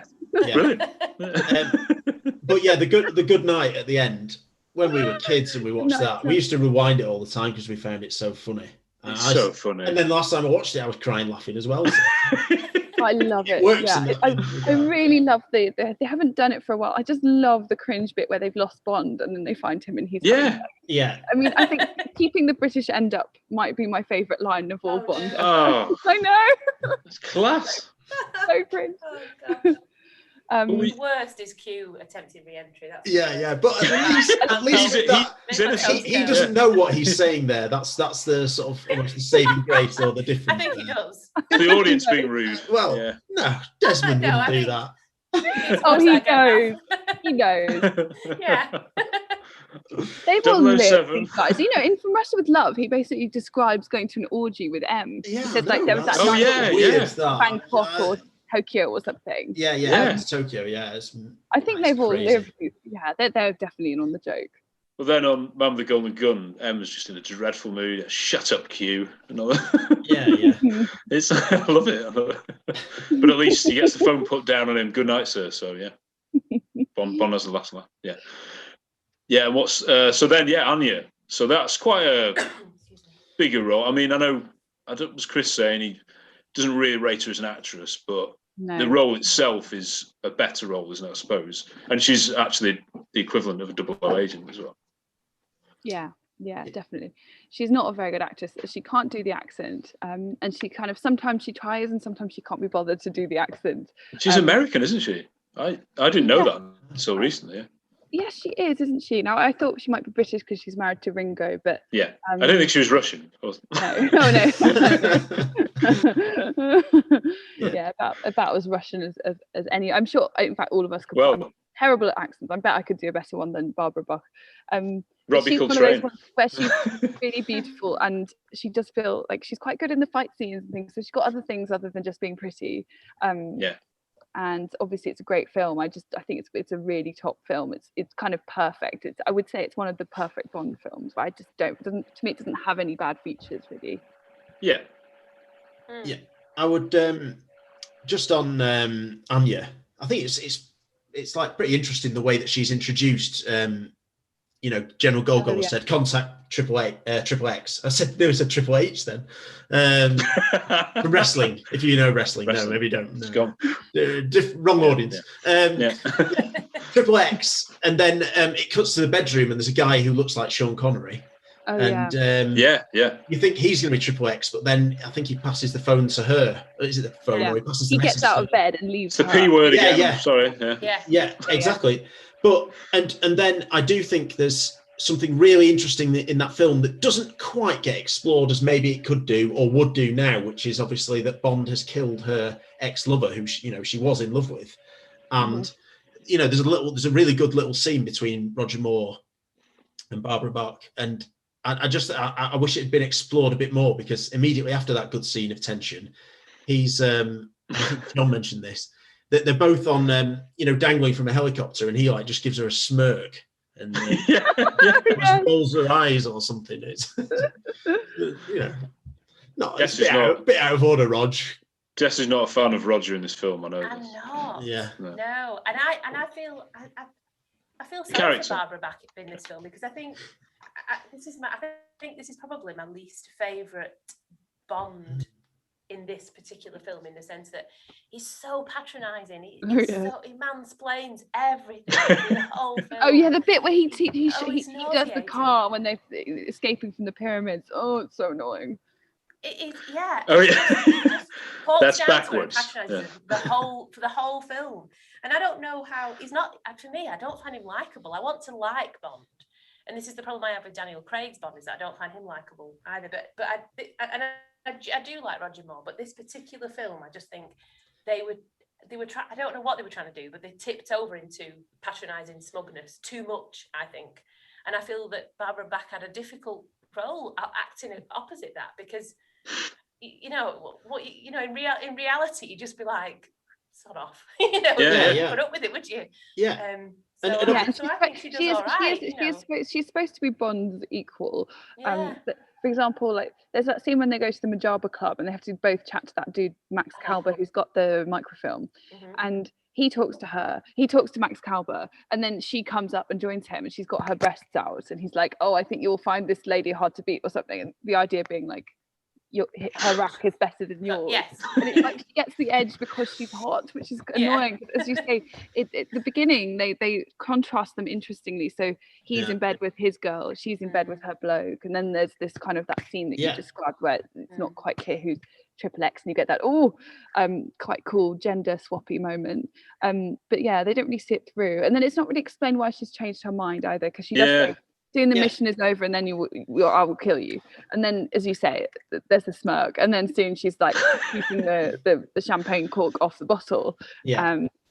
So I don't. Yeah, it's not really explained why that is. And also, there are those scenes where Naomi, the lovely Naomi, is is on the boat and everything, and he's being a bit of a dick, really, isn't he? What a handsome craft. Have they got together at that point? I mean, I'm not sure. No. Is he trying to make her jealous? No, well, they have in... shared bodily warmth. Warmth. The saxophone version of Nobody Does It Better. I can't remember if they start in Egypt and they go to wherever that is. Is it Cortina or something? No, that's no. Yeah. So they haven't. I'm not sure which. Sardinia. Sardinia. That's it. They haven't. I'm not sure if they've actually. They're still potentially mission partners, or have they already shagged? I can't remember. I think they just snogged, because then she gets that cigarette. Yeah. Oh yeah. So technically, she was doing that to distract him to get the microfilm. So agency. Yeah. No, I'm being patronising like Roger Moore. So. A lot of her agency involves flirting with people and getting with people. So it's like, But don't you think you have to works with lads? I think whenever there's kind of an intention to create a strong female character, this strong female character inevitably plays on sexuality. All the time. And I think the best female characters are the ones that are written, like Ripley from Alien was written as a male character, and then they just made her female. It didn't matter. And then and that's the best. The best Bond girl would be written as Bond's buddy, and then they would, as a male, and then they would make it a woman. That would be, to me, the best way to get. Because I think sometimes these writers, you think, have they ever met women? Particularly, Yeah. you know, the Purvis and Wade. I know Chris is a big fan of Purvis and Wade, and you think like, they write like aliens who have observed humanity from a distance, and then kind of trying their best to write how people interact with each other. And then after the fact, they've brought in Phoebe Waller-Bridge. You know, like, oh, we better actually get a woman to write about a woman. We've got a woman in this film. It's a bit patronising, isn't it? It's like, you know, get me a pair of tits, stat, and put them on the writing. I don't like it. It feels tokenistic. But actually, I just occurred to me in The Spy Who Loved Me, Bond kind of uses his sexuality too when he's with Fekesh's house, and he's Fekesh's wife, and he just starts like making out with her. And he's like, "Tell me where the safe is," or whatever, and she's like, "I can't tell you." And then he tries again, and then she's like, and then she gets killed. But you know, he is trying to get information out of her by using his sexuality. So you could argue that they're quite, in a way, they're similar. They're playing similar games in the film. And Pierce Brosnan does that, doesn't he, as well, with Terry Hatcher? You know, he's sent in to seduce her and kind of get information. So it's not something that Bond is above. Pump her for information. That was below. That's what he says. That's what M says. No, that's what Moneypenny says. Moneypenny, No, that's the word. That's not me, Jess. Well, actually, it might be M. No, I think it's M, and then Moneypenny says something else that's like suggestive. Like it might be "always knew you were a cunning linguist." That line. Yeah. Oh. They're both like they're like plotting how they're going to pimp out Bond for the sake of the mission. Yeah, 12-year-old me didn't really know what was being talked about. Yeah, no. No, neither did 12-year-old me. That's what I like it about. One of the great things about Bond is that it's like The Simpsons. You come back to it as an adult. I'm talking like good 90s Simpsons. You come back to it and you don't realise that the reason your parents could stand to watch it was because there were all these jokes that work on different levels. Yeah, absolutely. That's really true, actually, because you know I've got a 6-year-old who is currently being introduced to Bond. And at first, you know, when Chris said he was like, I think Ernie should watch some Bond films, I was like, oh my gosh, you know, because all you think about is the double entendres and the way that women are depicted. But actually, it goes over his head. It does, so yes, it does. Doesn't pick up on it. All he sees, like, he loves. What's it called? Your favourite? View to Kill. Last one, View to Kill. I think it says a lot. That was my favourite. Maybe it's if it's the one that all the 6-year-olds and me love. Because it's got a balloon and a bridge. It's like my favourite Bond film with the balloon and the bridge. And a fire engine as well. That's another thing that 6-year-olds fire engine, love. Yeah. But my earliest memory of Bond is watching. I went to see Tomorrow Never Dies. I think my dad took me. But or maybe it was The World Is Not Enough. But earliest memory is the Octopussy with the mechanical crocodile, because you just don't like that when you were a kid. So cool. So cool. Octopussy is a brilliant character. I think she's ace. Oh yeah, I love that. I think that's a great film, and a great Bond film. So it's underrated. really overlooked, isn't it? I think it's sort of like people could dismiss Octopussy, but really, she's got her own island populated by exclusively by female acrobats. We won't see him till dawn. Also, I love the way that she kind of explains her recruitment process for how she gets these women. They basically sound like people who've gone on a gap year and then sort of never come back. They're like wandering around Southeast Asia, like trying to find themselves, just getting high on the beach. And then along comes Octopus, is like, "Would you like to be a clown / smuggler?" And they're like, "Great." Never see my family again. So good. Yeah, that's got two Swedes in it, much like Man with the Gun, the Gun. I didn't realize Magda's Swedish. I didn't realize that originally. But yeah. She's really hot, isn't she?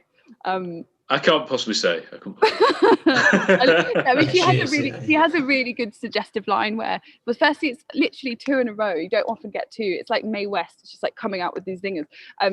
She says, firstly, it's My Little Octopussy, and then she passes her glass to Bond, and she's like, "I need refilling." I didn't get that as a kid. I did not get that. No. No. But Roger's face when he's I don't even know if he replies. I think he just raises his eyes. Oh yeah. The eyebrow, That reminds me of another. You know, he said, obviously, as kids, you wouldn't realise what was going on. Diamonds Are Forever. When he meets Tiffany, as long as the collars match the cuffs. I didn't realise until. I totally forgot about that line. Yeah. So, Diamonds Are Forever is a bit of a sleazy Bond film, don't you think? It is, yeah. But it knows it is, doesn't it? So yes, it knows what it is, and everyone in it, I think, act like they're in the right film, like Willard White and obviously Tiffany Case, Bambi and Thumper, like 2, Casino, and obviously Plenty O'Toole as well. Wouldn't work in any other Bond film, I don't think. They're basically, they're all, it's like, some people disagree, for example, like, do you like Nicolas Cage as a classic? I really like him because I think he's a genius. Whenever he's in a really dumb film, he knows it and he matches the energy of the film he's in. If he's in a bad film, he'll be like the baddest but also fun bad, and if he's in a good film, he can do a really amazing performance. And I feel like everyone in the Diamonds Are Forever kind of does Nicolas Cage with that role. Even that the dentist when the Scorpion goes yeah. It's the biggest overacting, but I love it.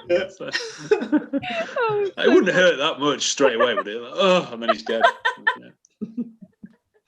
Oh, it's so good. Dear me.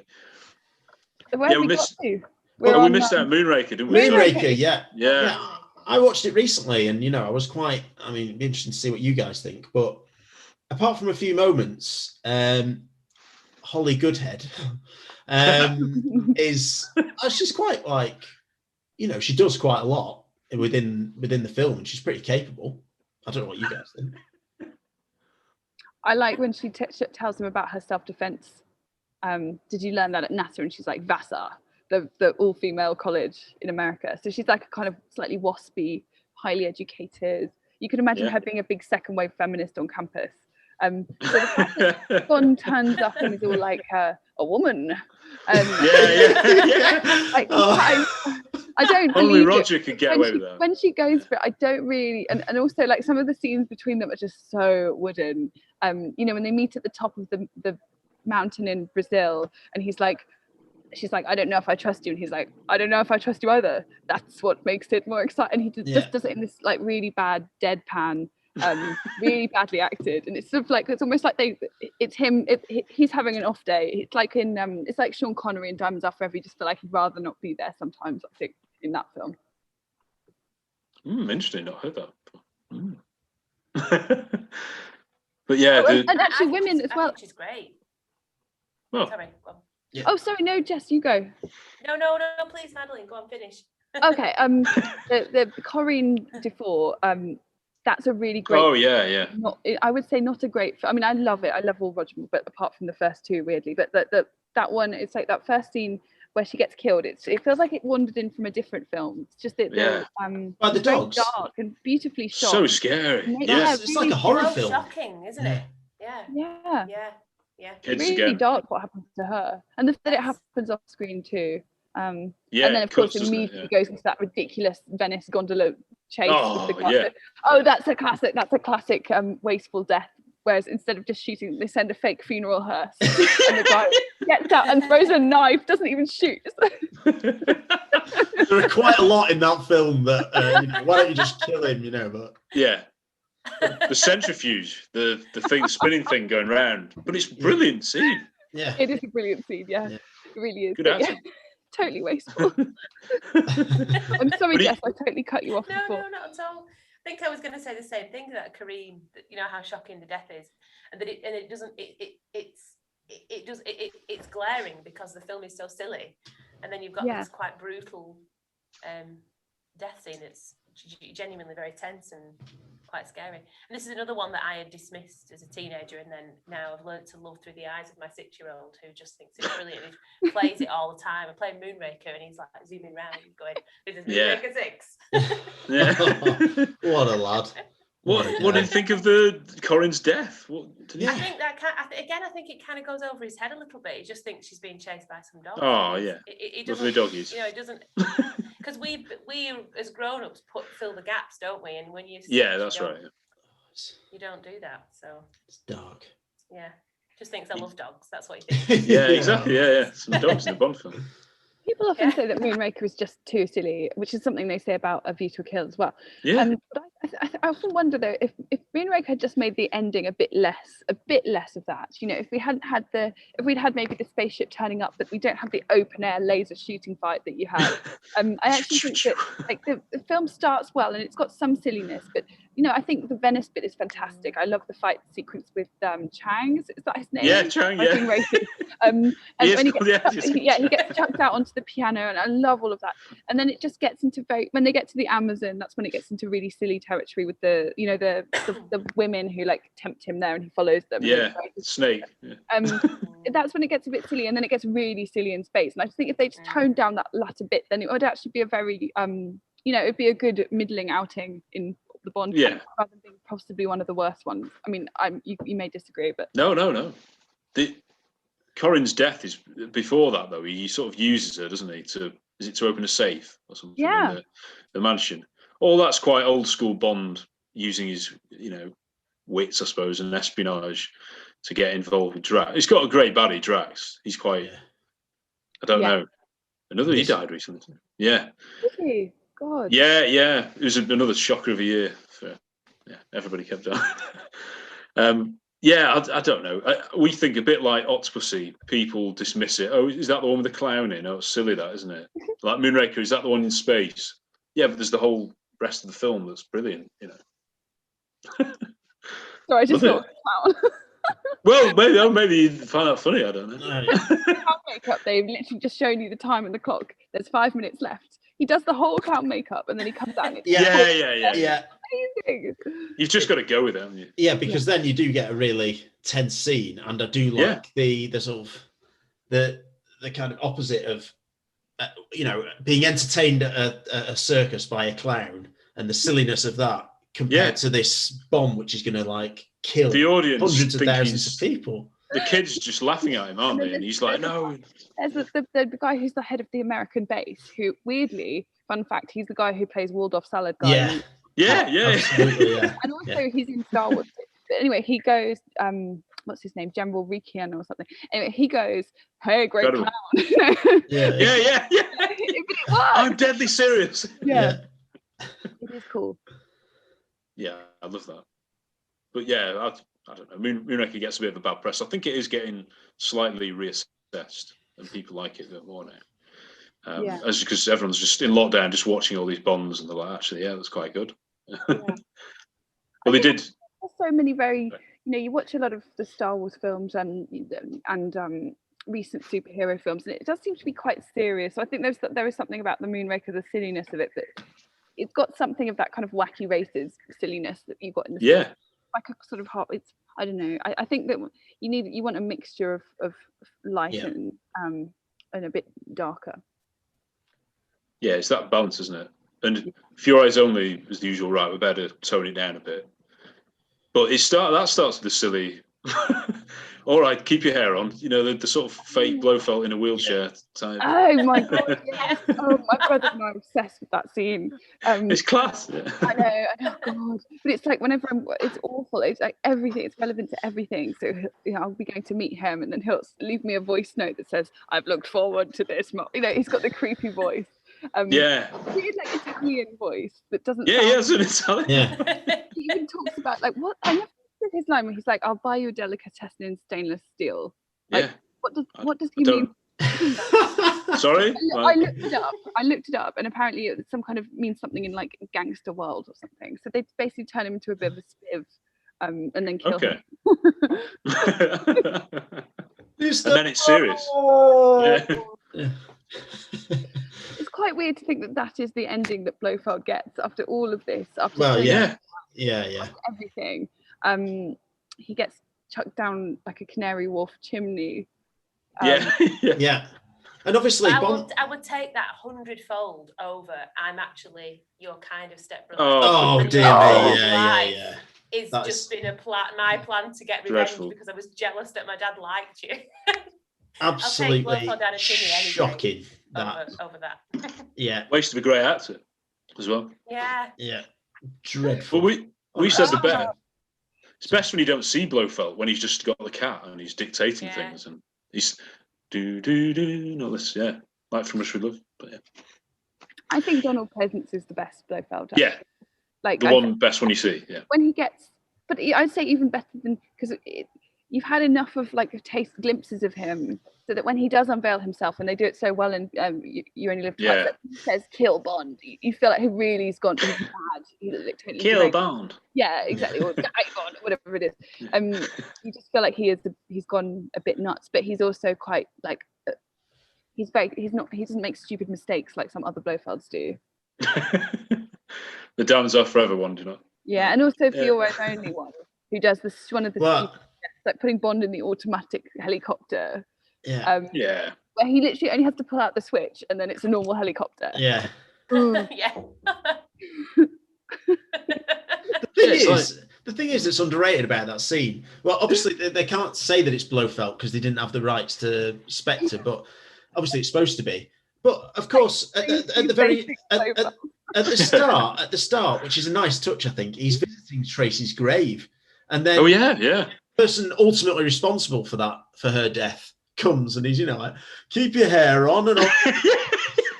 Like, it's so good. But yeah, I do like that film. And I do, but I just think that was it's weird. Better to not do Blofeld than do the kind of trashy at the value Blofeld that they attempt, But it's serious, isn't it? But then it ends with the Maggie Thatcher parrot, which people get offended at as well. Yeah, that's just funny. What do you think I quite like the Maggie Thatcher parrot. I know it's really yeah, I do. Yeah, it's like I think there are a few Bond things that you can. Maybe there's like 5 or 6 things that, like, depending on how you feel about them, it determines how much of a silly Bond fan you are. And I'd say like it's the Margaret Thatcher, it's the double taking pigeon in Moonraker, it's the Tarzan yell in Octopussy. Oh yeah. There's lots of stuff. Probably in the Man with the Golden Gun when the whistle. Yeah, and also like Sheriff Pepper. I draw the line at Sheriff Pepper. Do you not like him? I know I should, but I just can't. I love him. Right. Well, I mean, it's quite funny when he totally screws over the kid. He's like, "Oh no, actually, that's Bond." yeah. Bond does. Bond does that. Yeah. Bastard who takes his elephant or whatever it happens. 20,000 bars. Bloody tourist. I was going to say, For Your Eyes Only, though, the female characters in that are obviously quite different. There's BB Dahl, there's Melina, and there's Countess Liesel, Oh, yeah. So they're quite very sort of different from each other, the three. Pierce Brosnan's wife at the time, or girlfriend at the time, Yeah. Well, it was great. I think she's great, and it's such a shame that she essentially has sex with him and then dies, like so many others before her. There's real chemistry, I think. Yeah, she's great. It's revealed that she's from Liverpool, so she's Liverpool. She's like I mean, obviously, even though she slept with Bond, you get the feeling that what's his character called? Columbo. Really seems to have loved her, and he's very sad when she dies. But you get the feeling that she's got a fascinating backstory. Like, how does a girl from Liverpool end up at out with the local gang leader? There's like hidden depths as well. If Disney get the rights to it, there'll be a mini series about her background. And when she gets killed is a bit like it's awful. It's really quite harrowing, and it really is. You remember it. Yeah. Charles Dance turns up. Yeah. What a guy. Yes, of course. What about him? How can you forget Charles Dance? But we touched on this earlier. I had not watched this one for a long time, and BB does look older, doesn't she? I think how old is she meant to be? 16, do you think? Something like that? Yeah. She probably isn't. Yeah. She looks a little bit older. But I felt absolute relief when he turns around. Yeah. Because you don't know, actually. It could go either way. And I think he's so old. He's a gentleman. Roger is a gentleman. Yeah, but he's not, though, is he? And when he does kind of decline, I just felt a massive. I was like, at least the bar isn't that low. Yeah. She's new off. lows.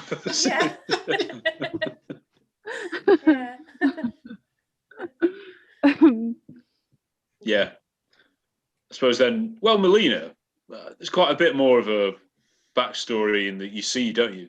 Yeah. Absolutely. Another dreadful scene as kids, like this parents moan down. It's so Yeah. awful. I really like that storyline, to be honest with you. Yeah, I do. I Yeah, think it's really interesting, and she's a lot of the time, like Bond's saying, don't just go out on a revenge mission, but she's like not convinced and Don't you keeps find having it to be. interesting that in the same film where we've just watched him kill the man who killed his wife, yeah. and then he's like, "Don't do it. First, you have to bury 2 graves." And you're like, "All right, mate, but where was that advice when you were tossing that?" Yeah. I'd never thought of all this before. Yeah. But it's a kind of revenge film. It's a bit different. Yeah, it is. It's like License to Kill. It's quite dark, and there's like real violence. And to be fair, she does get to kill. It's not like she doesn't get to kill anyone. She kills the Hector Gonzalez. Yeah, cool crossbow.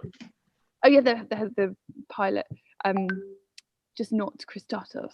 I don't know, but I do think that their relationship feels quite nice too. It kind of moves at quite a nice pace. They don't kind of immediately get off. They sort of do that after they finish the mission. Yeah. Why Lynn? Yeah. I think that's why I was quite surprised that she's so much younger than him, because I think it's not apparent like it is with some of the others. Yeah. She has a lot more agency, Tom. Yeah. It's Chris who loves that word as well. Yeah, there's a bigger age gap here between Melina and Bond than Bond and Stacey, because growing up I always thought that would be the biggest age gap. But Stacey was really aging in Bond terms at like 28 or something. Yeah.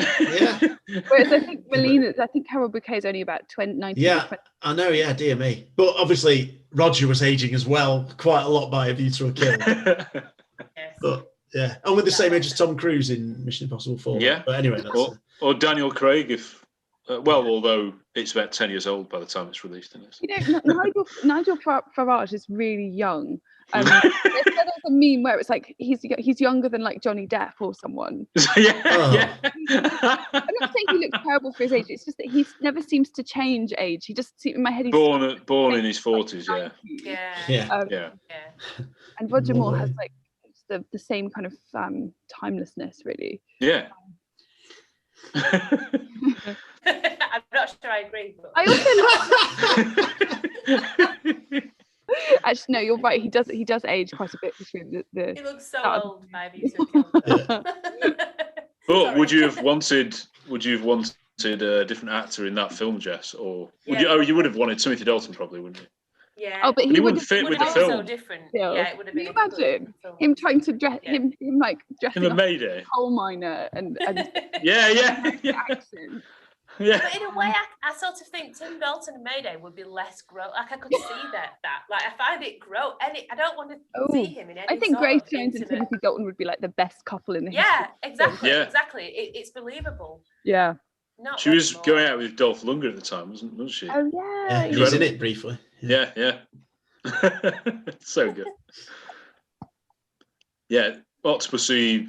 Did we mention? We kind of talked about Octopussy. Yeah, we skirted around it, but again, I do think she is one of the best characters. I was kind of shocked that there was a massive age gap again between Roger Moore and Maud Adams at this point. I mean, a significant age gap, let's just say. But because she's older than she was in she seems Golden like Gun, so not that she seems old, but she seems like experienced and like really worldly wise and everything. She's a really good character and a great performance. Yeah, she's great. But Tanya Roberts died. Sorry, I keep saying this, don't I? It's awful. She did die quite recently. We were hoping to speak to her actually, but she gets. I don't know. It's maybe partly her voice and her sort of screams and she gets a lot of hassle for that. I think it's really important to remember with Stacey that she's a civilian. She's like a normal. Yes, she is. She's got a good job. Yeah. Got swept up in it, but she's a geologist and has inherited some money, but she's spent a lot of it. Like she's like a really courageous, but she's like a civilian. So she's she's good at being brave in terms of standing up to Zoran, but she's not going to be good in a fight because she's never had that training. Yeah. And if I was in that lift, I would have squeaked the place down just like I'll give her a really hard Yeah, time. I would. But she's in like genuinely terrifying situations, and she's not a secret agent. And I actually really like the way that she's like a kind of badass girl next door. So when they have dinner together, he cooks her the quiche. Oh, yes. I made over. I've been trying to recreate all the food from the Bond films. So Really? Yeah, I made the I'll send you. It's actually quite nice. Is it? Yeah. An omelette, as they call it in America. But it's not an omelette, it's a quiche. No, it's so annoying. But after they've had their dinner, she gets the checkout and then she like rips it up and she's like, I won't give him a penny, or won't Yeah. take a penny from him or something. And I really like that. She is brave, just not in the kind of she's not been trained for who has. Yeah. Yeah. She is. And also she's extremely beautiful. She's very, very 80s, isn't she? And I think it's really hard to see Oh, yeah. that. She's almost like the most 80s woman you've ever 80s looking.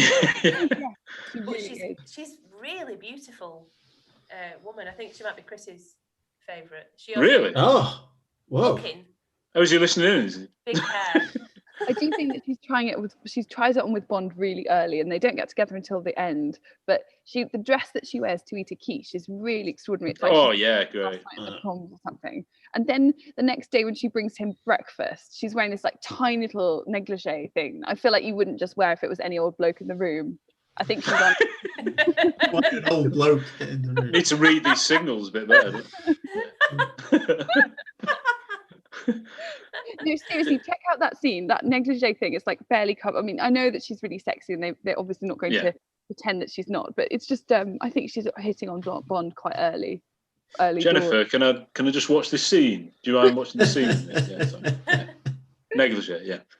But he does all right, doesn't he? I think he's 4 girls in that one. Like there's the girl, the absolute babe at the start in the iceberg, the cool iceberg thing. Oh yeah. Yeah. 4 days to Alaska. Oh yeah. I thought you'd never Luckily, get that. he's got some champagne with him. Yeah.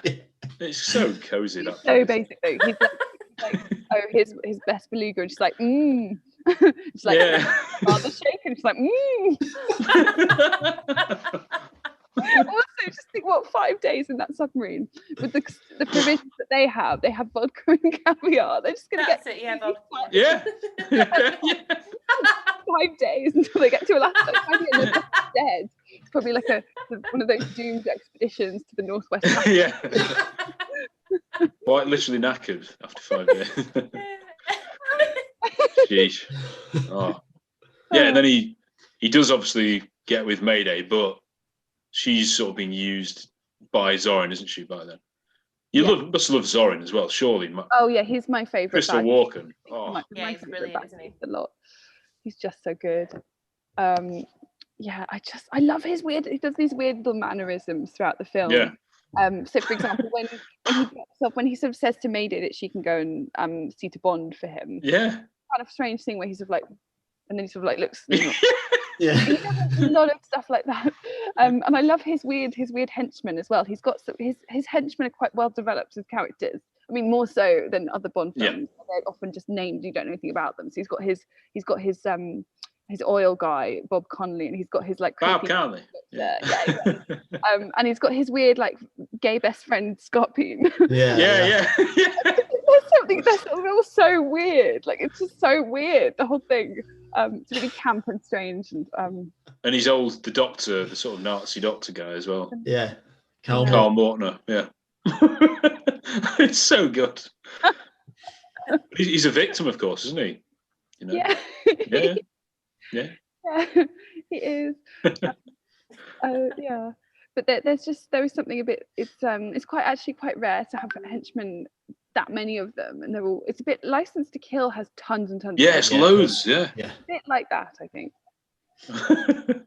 Yeah, it all works well. But Polar Ivanova as well. That's the 4th one. Polar Ivanova. She's also really 80s. That woman, like very 80s. Yeah.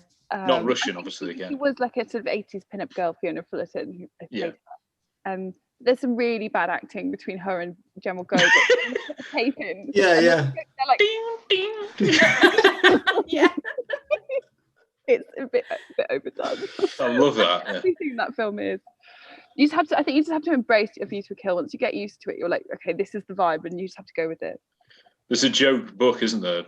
Robbie Sims, a guy on Twitter, and the book's called "The Bubbles Tickle My Tchaikovsky." Yeah, sums it up. Look, you get to see Bond write it, don't you, Matthew? You like that when he main strike? Yeah. Lovely writing. Yeah. It is And old breaks man his- writing. Yeah.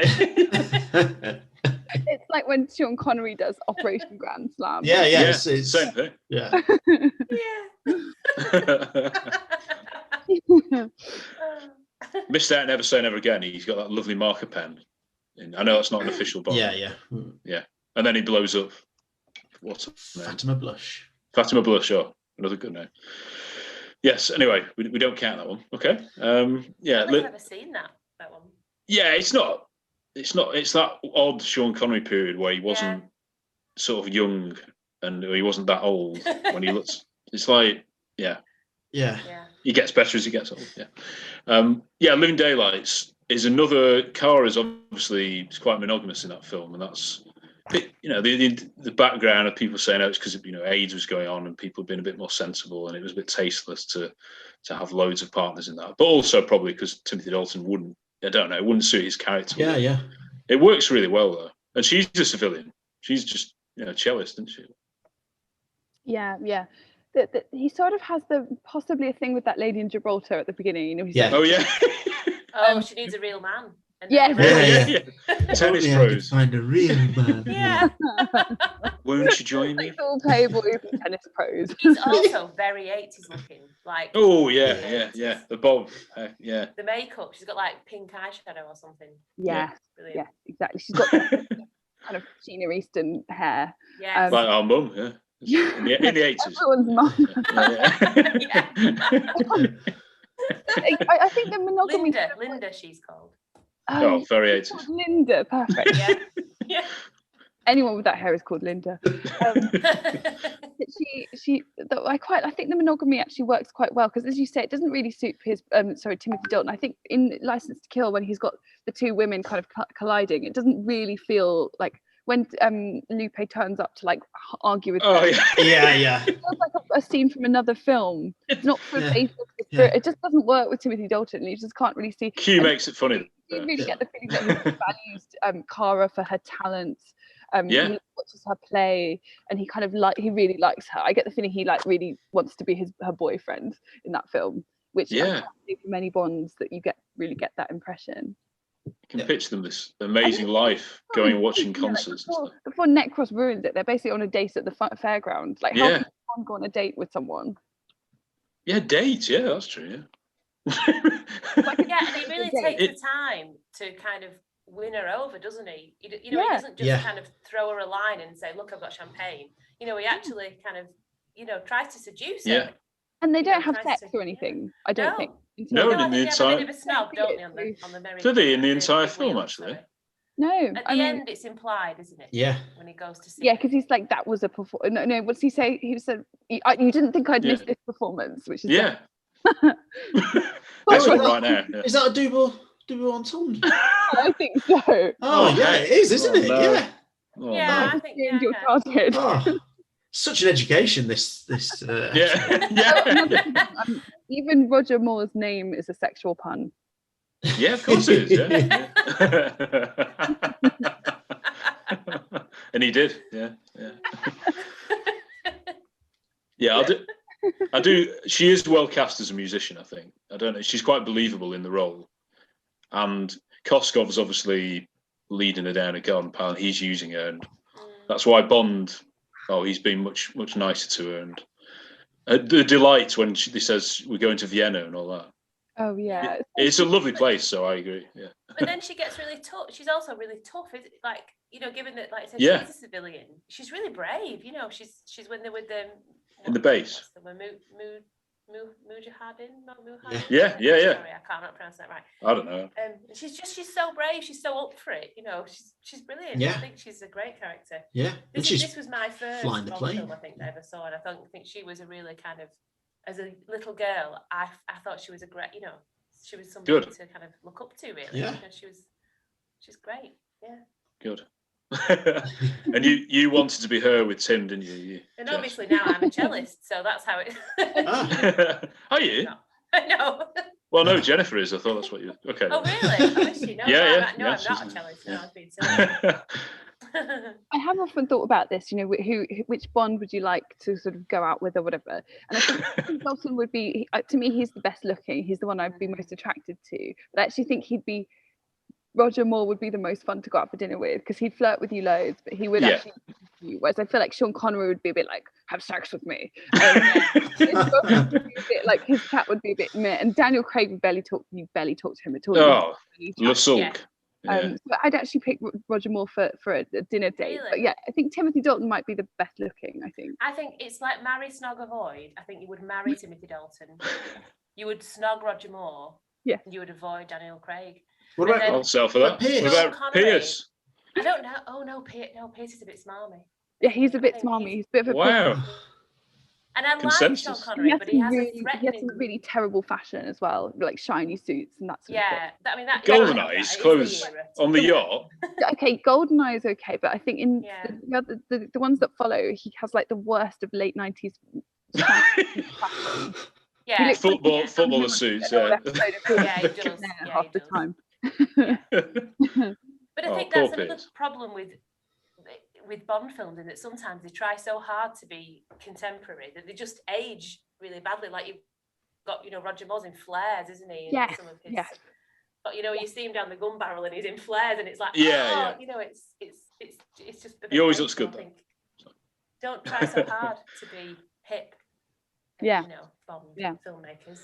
But then Daniel Craig, they always put him in these tight suits because he's always on well built. So I need, I want to show him a body all the time. Yeah, but then he looks like he's wearing looks suits that were stupid. made for somebody like 2 stone lighter than him, I always think. Like he looks like a football hooligan.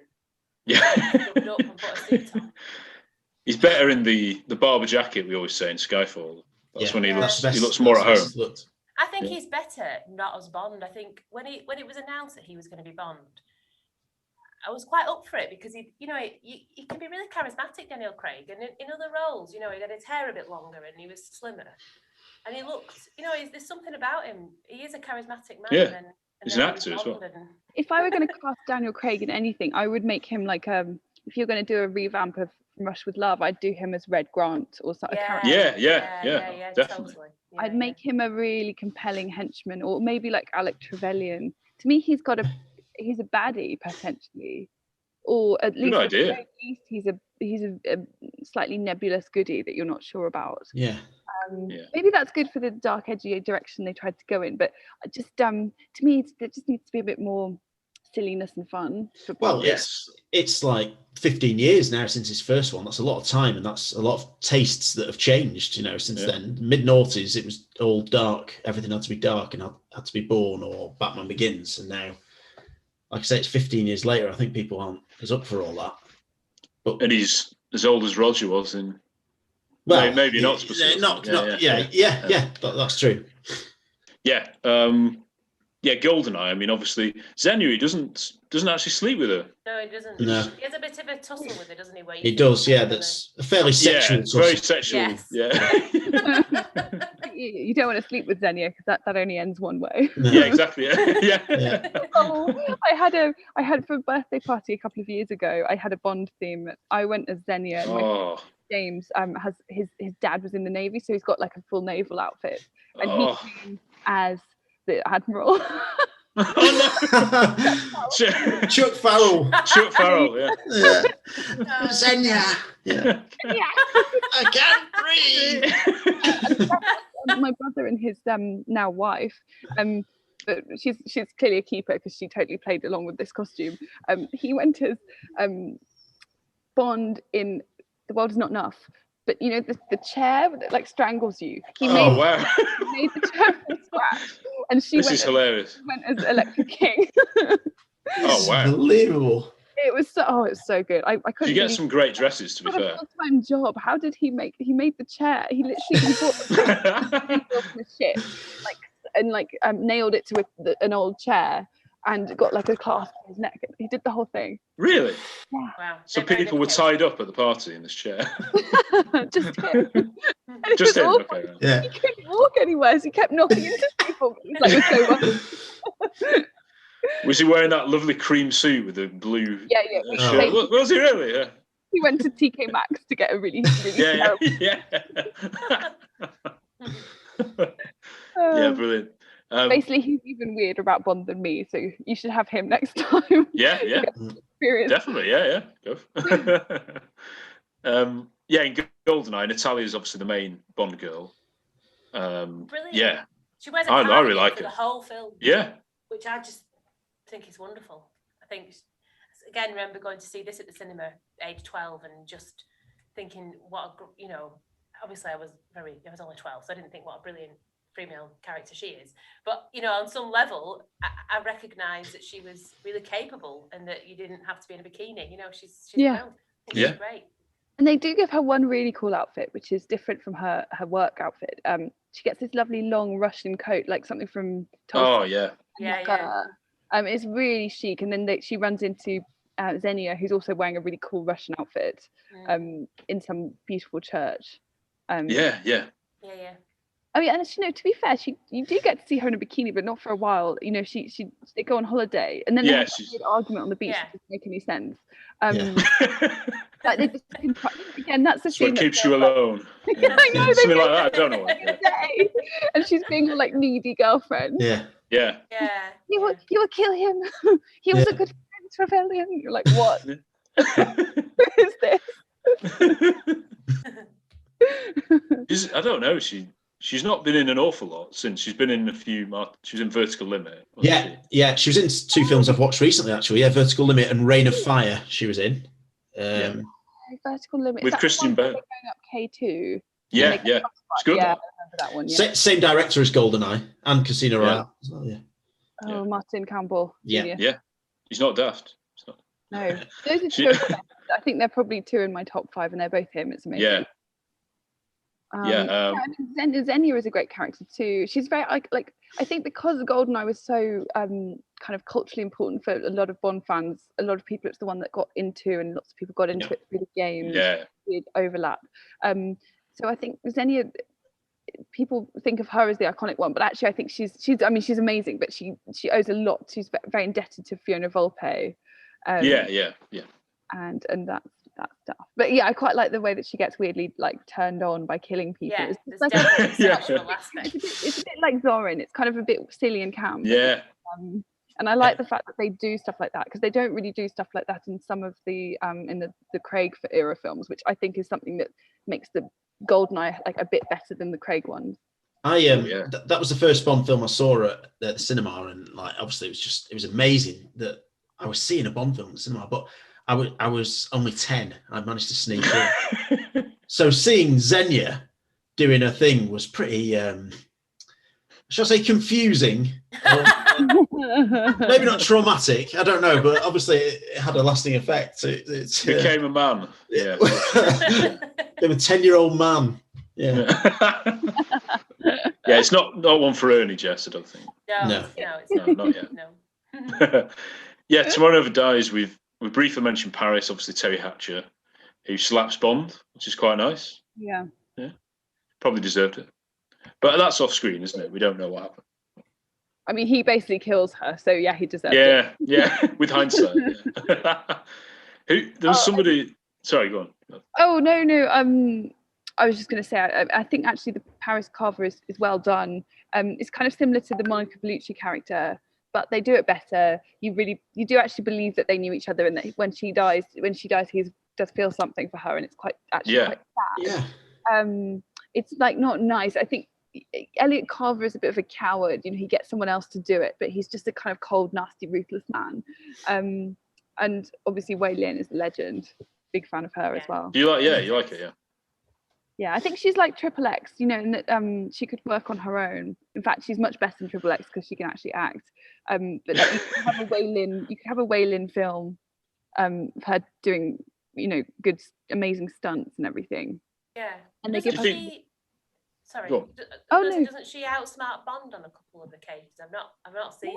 Yeah. She ties him up in the handcuffs. Yeah. When he's got a shower scene. Basically does. I mean, a bit awkward now what with coronavirus. So she's basically just an agent of the Chinese government, and there's even the boat together. And she's like, oh, I'll go on holiday with a corrupt Western decadent double agent thing. And it's a bit. I watched that now and I was thinking, what have you been up to recently, Wei Lin?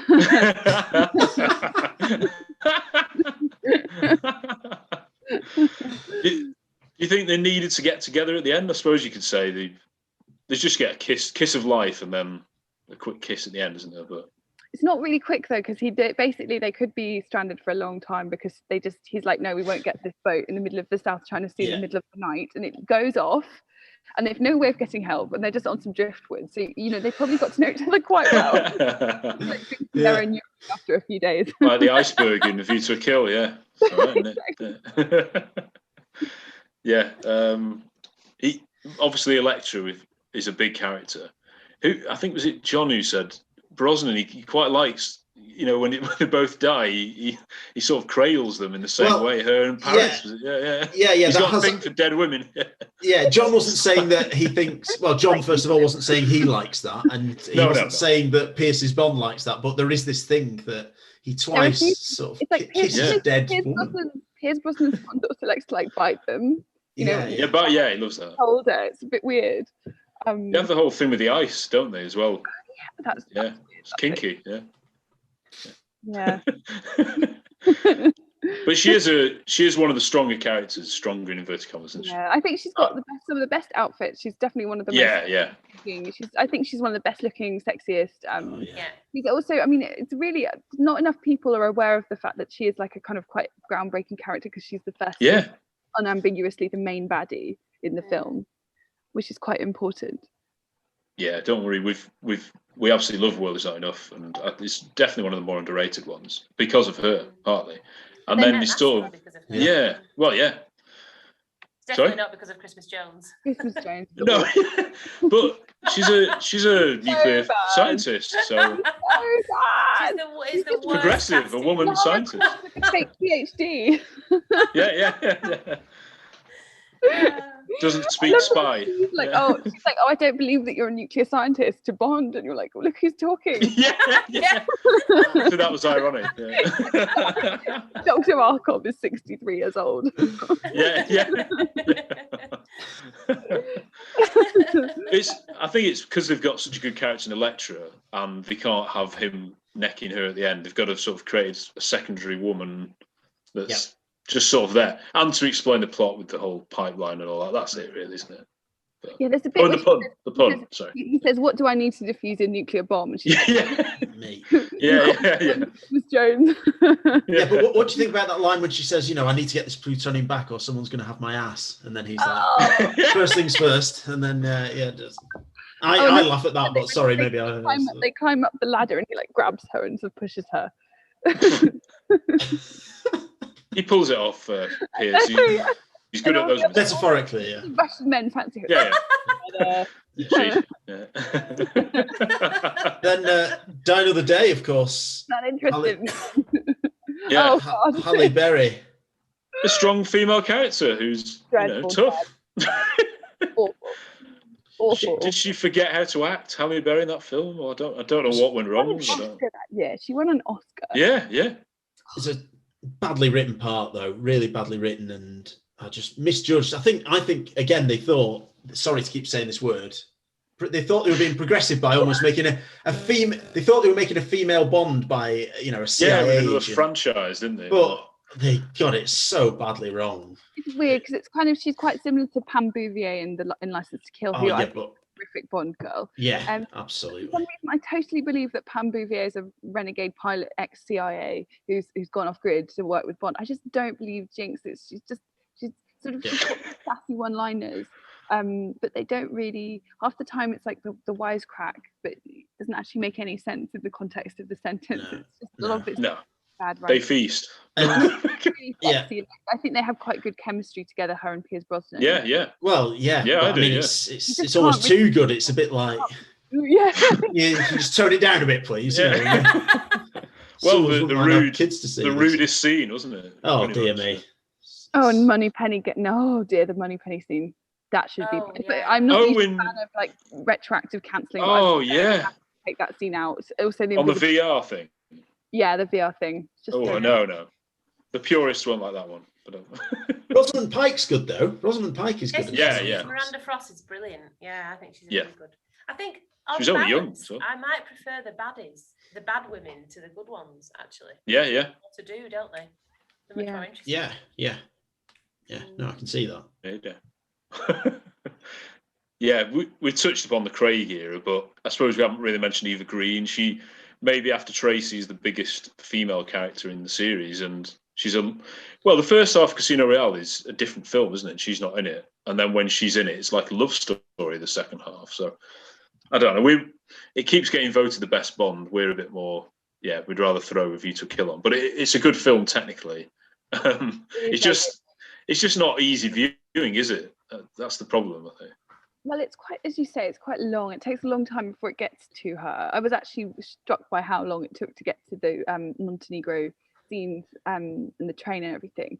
But then once it gets going, like the dialogue really fizzles and sparkles between the two of them. Yep. They're clearly very compatible.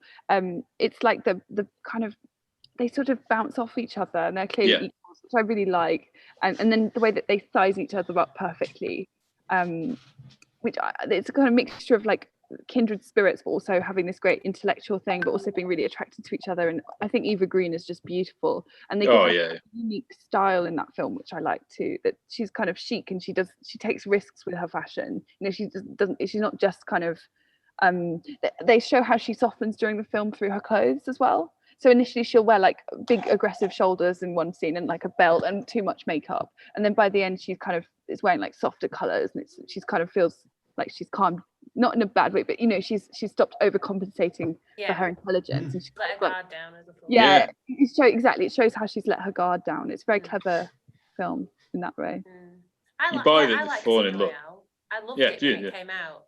I loved how they were like, okay, we're gonna just this is a new era Bond, and it still felt to me like a Bond film. You know, and then they just like totally backtracked on that and went back to nipples in silhouette, and it was like you know, back to kind of lazy stereotypes of Bond, but then with a kind of attempt at wokeness as well. It just doesn't work. Find it. I also think that the I forget her name. You'll probably know the name of the is it Solange? Yeah. She's good. She's good because normally what happens is that character just gets killed and we don't really hear about them. Whereas M properly gives Bond like a dressing down. And you really do feel like this time Bond, his actions have had real consequences, which is kind of a departure from previous ones. That's true. And I think she's not depicted like in the previous ones where you do sometimes see the corpse. They're always very beautiful, aren't they? They're you know, on a bed, or they're covered in gold, or they're covered in oil, or you know, they look beautiful in death. And she doesn't, does she? She's in a hammock. You know, she's not glamorous in death. And that is such a good point. That is so true, because it's really quite harrowing. She's in her hammock. It's all sort of sandy. That's so true. Dear me. I mean, the Quantum of Solace is just Olga Kurylenko, a lovely girl, but she's not really love interest. She's a quick snog in the car at the end, and that's it, isn't it? Really? Yeah, it's weird. Still a Bond girl.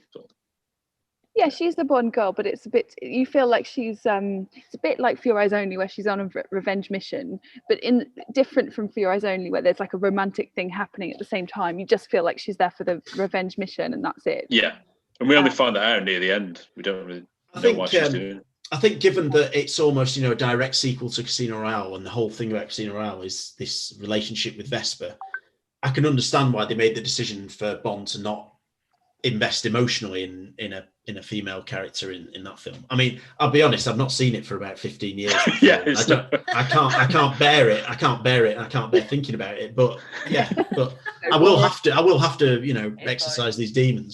I've definitely seen, I think perhaps on paper better than Die Another Day, but Die Another Day is at least funny. It's funny bad. Yeah, No. throw it on Sunday afternoon. Yeah. Nothing happened. I mean, there is a quite cool scene at the opera, and that's about it. Yeah, I like that. Yeah. Oh, there's Gemma Arterton's in it, who's she's all right in it, but then he gets killed. Who's beautiful in death, you know. Yes. Kind of, true. You've got this quite progressive depiction, you know, where Bond feels the repercussions of Solange's death, and then the next film, it's like, oh, we'll just go back to the 60s and dip her in oil. Yeah, and it's a big 60s throwback. You know, she's called Strawberry Fields, and they have at the beginning. And she is a kind of, her look, the hair and the makeup and everything is very 60s. I find that a bit trying too hard a little bit, maybe. I don't know, all those elements. Like Goldeneye, the Goldfinger, you mean, the death. Yeah. I don't. It's more than a nod, isn't it? It's It's funny because people think that these Daniel Craig ones are often very derivative, and people think that they're doing something new, and they're just not. And sometimes the homage is like a bit too ham-fisted, like as you said, with Strawberry Fields. And it driving the just Aston felt like a Martin step backwards after the very deliberate break from that with Casino Royale, which is going to be like, you know, this is a new Bond for the noughties. You know, it's, you know, we're not going to rely on these sexist tropes that have kind of become cliched. They then in Quantum of Solace were like, let's dig out the old sexist tropes again. And then has to tell him off all over again, so it's obviously doesn't listen. Skyfall. We've touched upon that. It's a bit depressing, isn't it? Dear me. Awful. Moneypenny. Thinks it's Matthew likes Skyfall, don't you? Dick all over Goldeneye, which is everyone's favourite Bond. Well, not everyone. Who do you think you are? I quite like it. I think it's easier to watch than Casino Royale. Particularly like the second half of Casino Royale. Like I find that really, I don't know. I find it. In some way, you know, lots of good films are difficult to watch, but I find that really difficult to watch. Some of the fight scenes, the torture scene, and I don't know. I just don't. It is. I find Skyfall's just easier to switch on. Quite sad. Pardon? You not find? I mean, I find both quite hard to watch. I mean, I love Casino Royale, and I think it gets quite sad at the end. But then up to that point, it's been quite a very cool film with some really great bits. But the Skyfall. You know, the ending with M is really quite depressing, and also watching Bond's childhood home sort of free gone wrong. I don't know. Yeah, possibly. And he fails his mission. Gets M killed. Yeah, I don't. I just find it. He'd driven to some, you know, like a mate's house or some multi-story car park and just like put a blanket over her head, then it probably would have been okay. It doesn't bear, like when you see, the more you watch it, the more holes are on the plot, and I don't know. Javier Bardem's great. He's a great baddie. Yeah. Well, really that's one of the other reasons, because I think Mads Mikkelsen's brilliant, but then he dies 2/3 the way through it. So then that's another reason I'm like, you know, I wish there'd been a villain for the final third, because it's a Bond film and you should have a villain. But anyways, sorry, this is. And I don't really get Mr. White. You know, they keep bringing him back, and I'm just a bit like, we weren't really that into you in the first one. And then when he pops up again in Spectre, it's like, what the fuck? I just don't think anyone cared about Mr. White, but they feel like they're kind of pot committed at that point, so they just keep bringing him. And then they had to link him to Spectre, didn't they? And, oh dear. Oh, I hate.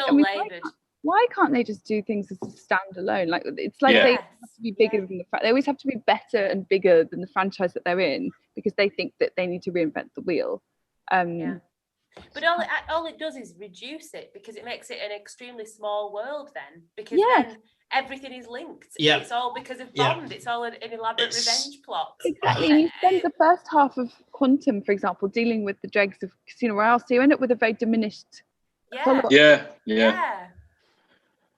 Madeline, can you do a rant now on your namesake, please? Okay. Yes. Again, it's a classic, not very like kind of basic person thinking they're being really, really clever. So they have this Bond girl who's like, she's really clever, and she works in a mountain spa where she sort of clearly rakes in the big bucks doing therapy for people with dog problems or whatever it is that she does. So she's there. and they give her a stupid pretentious name. They give her a name that's from Proust because it's Madeline Cake and Swan's Way. So it's like, oh, Proust name. We're different. We're cerebral Bond. You know, we wouldn't call someone on a top because we're better than that. But then they actually don't do anything interesting with her. They have no chemistry. When they get together, it feels really perfunctory. And then she just does fall into bed with him like they all do. So the silly sort of pretentious name, like she's probably he probably gets her in the sack just as, you know, probably Holly Goodhead is more of a sort of plays harder to get. And I just, that's just something, that name really sums up to me what they're about, because they think they are doing something very clever, and in fact it's just very basic and it's quite disingenuous. And they want you to believe at the end that they're driving off into the sunset together. Oh yeah, well, and then all the women in Bond, the only one who ever gets put back, I don't mean like Maud Adams, but the same character, is Sylvia Trench, which is meant to be a little running joke that they just didn't bother with after From Russia with Love. They've never done it before. They decided, well, all the women in Bond, the one that they'll save it for is Madeline Swan, when they have no. It's so insulting as an audience, isn't it? She's the daughter of Mr. White, so like another rubbish. Yeah. Small world. Never mind Blofeld as his half brother. Oh God, his adopted brother is her dad is one of the villains in this. It's just where they've written themselves into a corner now. Yeah. I mean, they've got I don't know how. What is it? 2 hours 43 minutes. There's No Time to Die with Madeline, and in the trailer it looks like they haven't met for ages. I don't know what's going to happen. But there was even rumours that they were going to have a baby. I don't think the baby thing is true. Please! Right. Can you imagine? We thought it was, but he's got a son. There's a boy in one of the trailers. It would be like if it could have three men and a baby vibes. So it's like in, let's say, him and Felix Leiter are trying to do the mission that they were. I think that would be quite funny, but probably I'd watch that.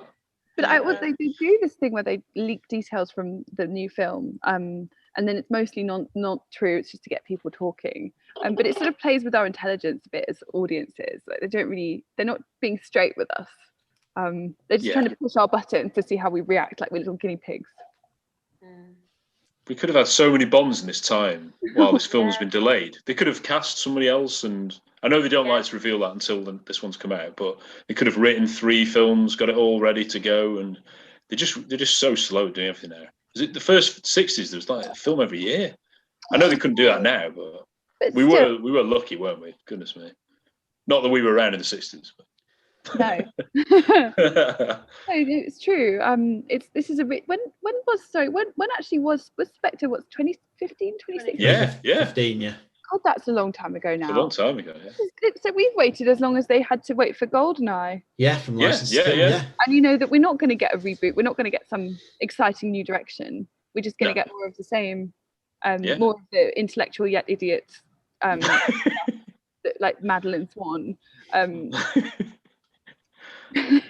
Glad you're in agreement with us, Madeline. Yeah. And I completely agree. When one of Tom's questions that he'd sent was, "Where can Bond go with Madeline Swan in the future?" And I just nowhere, because she's just a non-entity. You might as well say, "Where can Bond go with this tree?" Well, they have to kill her, won't they? Kill her off in the first scene, like Blofeld. Keep your hair on. But the thing is that she's not convinced. She won't be believable in the same way that Vesper and Tracy are believable. No. It would just feel like, again, the reason they brought her back was because they felt that they were a bit better than the Bond franchise, so they can just mess with the rules as they see fit. And actually, it's kind of insulting. The audience is like, we quite like the rules. I mean, obviously, not every film. Some films depart from it, but you can't feel like you can't do it every time. Otherwise, what do you depart from? You know, what does it mean anymore? And especially when they're doing like it's continuity. Because I think they're trying to compete with other blockbuster franchises where there are these things which have, like the Marvel Cinematic Universe or whatever, where things cross over into the next film. Whereas obviously Bond always used to almost reset after each film, but they don't feel they can do that because that's not what modern cinema does. No, exactly. I don't agree with that. I also don't know how they do feel. I just feel like they've gone in a kind of progressive direction. Not a good way. But I almost feel like at this point they should stop. Like they should start doing 60s Bond films again. Like the TV show Endeavour which is set in the 60s. I think they should just start doing that, really. I know it's a bit, that would be maybe... Chris suggested that, yeah. I totally agree. Yeah, I think set it in the 60s, make them period pieces. Yeah. Read the books again and kind of get back to what it was, originally. And they could do a reboot of, for example, if they did a reboot of On Her Majesty's Secret Service, that would be amazing, I think. Mm-hmm. That would be so cool. I'm not saying it would be better or it would be different, but I think there's like, you know, that's one thing that could be done again, I think. Yeah. Let's put a really good actor in and see what happens. A few digs at George tonight. I think. He's not an actor, he was a model. He literally Bless him. Yeah. Bless him. I just think there's nothing worse than old people trying to be cool and relevant, and to me that's what this feels like. That's what Bond feels like now. Like they try to tick every contemporary box, and it just makes it formulaic and ultimately quite boring, doesn't it? I think. Yeah. And missing the mark on all those things as well. Absolutely. And it's not fun. I can't remember the last time I laughed at something in these modern Bonds. Yeah. Not the Q joke about the pen, No, exactly. I was face like thunder. Yeah, they were just making fun of a better Bond film that does have funny bits in it. Yeah. If you think how funny, like Oromov is so funny without even like, down the alley, etc. And use the bumper. That's what it's for. And like Boris is really funny. Xenia is so funny when she's killing the people and like she's getting her all turned on. Oromov, It's just really, it's funny all the way through because I feel like they're not taking it to themselves too seriously, and it just comes. Yeah, absolutely. And that's the problem, isn't it? That I think we've said this a lot. That these the latest ones, and Daniel Craig himself, I feel like he thinks it's high art. You know, he thinks he's really educating us. Yes, but he'd rather slit his wrists than. Anyway, I can't. He often takes credit for having made it a bit more modern Bond. It's like I wouldn't have taken part. He'll sort of imply that he got them to change stuff in the script to be a bit more kind of, Islington Bond. Woke. Okay. Which brings it back to your original article, which is you're absolutely spot on with that. And I believe, Madeline, you'll have an article on Bond girls coming out. It was to do with like the new when to coincide with No Time to Die, we were going to do a kind of complex ranking of different aspects of Bond. And so I wrote 3,000 words and has yet to be published. And I'm starting to think that, it won't make, obviously it was a ranking of current Bond films, but it's like, I'm not sure if this will actually make sense by the time it comes out. And I wonder if they'll have to start refilming things because things will have changed in the real world. Yeah. You said about the product placement, didn't they? All this money spent with phones and things like that. Well, like 2019, it will have been filmed, and so it's like 2 years out of date. There's been an international plague. Yeah. We want a cheerful Bond. We don't want a gloomy, self-righteous film now, do we? There are rumours that the plot involves Rami Malek's character putting some kind of virus out in the world, isn't there? Oh, no. Biological warfare or something. I don't know if it's true. Too late to change that now. They do follow. I think that the Javier Bardem's character in Skyfall is basically Julian Assange. The hair. Elliot Carver is obviously Rupert Murdoch. Yeah. They do this sometimes. I'm sure there are others. Like I wouldn't know the 60s ones, but there's probably people in contemporary politics who have some similarities. Well, Willard White was Howard Hughes, not that he's a baddie. Yes, of course. Yeah. Oh, no, you're right. Of course. Yeah, I forgot about him. Yeah. I think there's no Drax because that would just be, and there's no Stromberg either because no one actually has a lair. Realistic stuff. Yeah. Oh well. Thank you, Madeline. Sorry, go on. I think that the one in Die Another Day, what's his name? Terrible, Toby Stephens. Gustav Graves. Gustav Graves. Yeah. I think he's Richard Branson. Like all that jumping off buildings. Yeah, that's true. Oh yeah. He was always doing that in the noughties. Do you remember, like constant photo op? Yeah. And then he was in Casino Royale because he used the Virgin planes in it or something. Oh yes. And they tried to cut him out clearly, but it just takes you out of the scene. You just see this tall guy with a white beard and stuff. Yeah, he's fairly easy to spot, Richard Branson. Yeah, he is. Yeah. Dear me. Okay, thank you for joining us. Thank you, Jess. Thank you, Madeline. Thank you, Math. I've enjoyed this. It's it'd be take too long to sort of say who your favourite Bond girls are. There's so much to discuss, which we have discussed. Could go on forever. But yeah, it's been a really enjoyable evening, and hopefully we'll be back for more episodes in the not too distant future. But thanks for joining us. Really,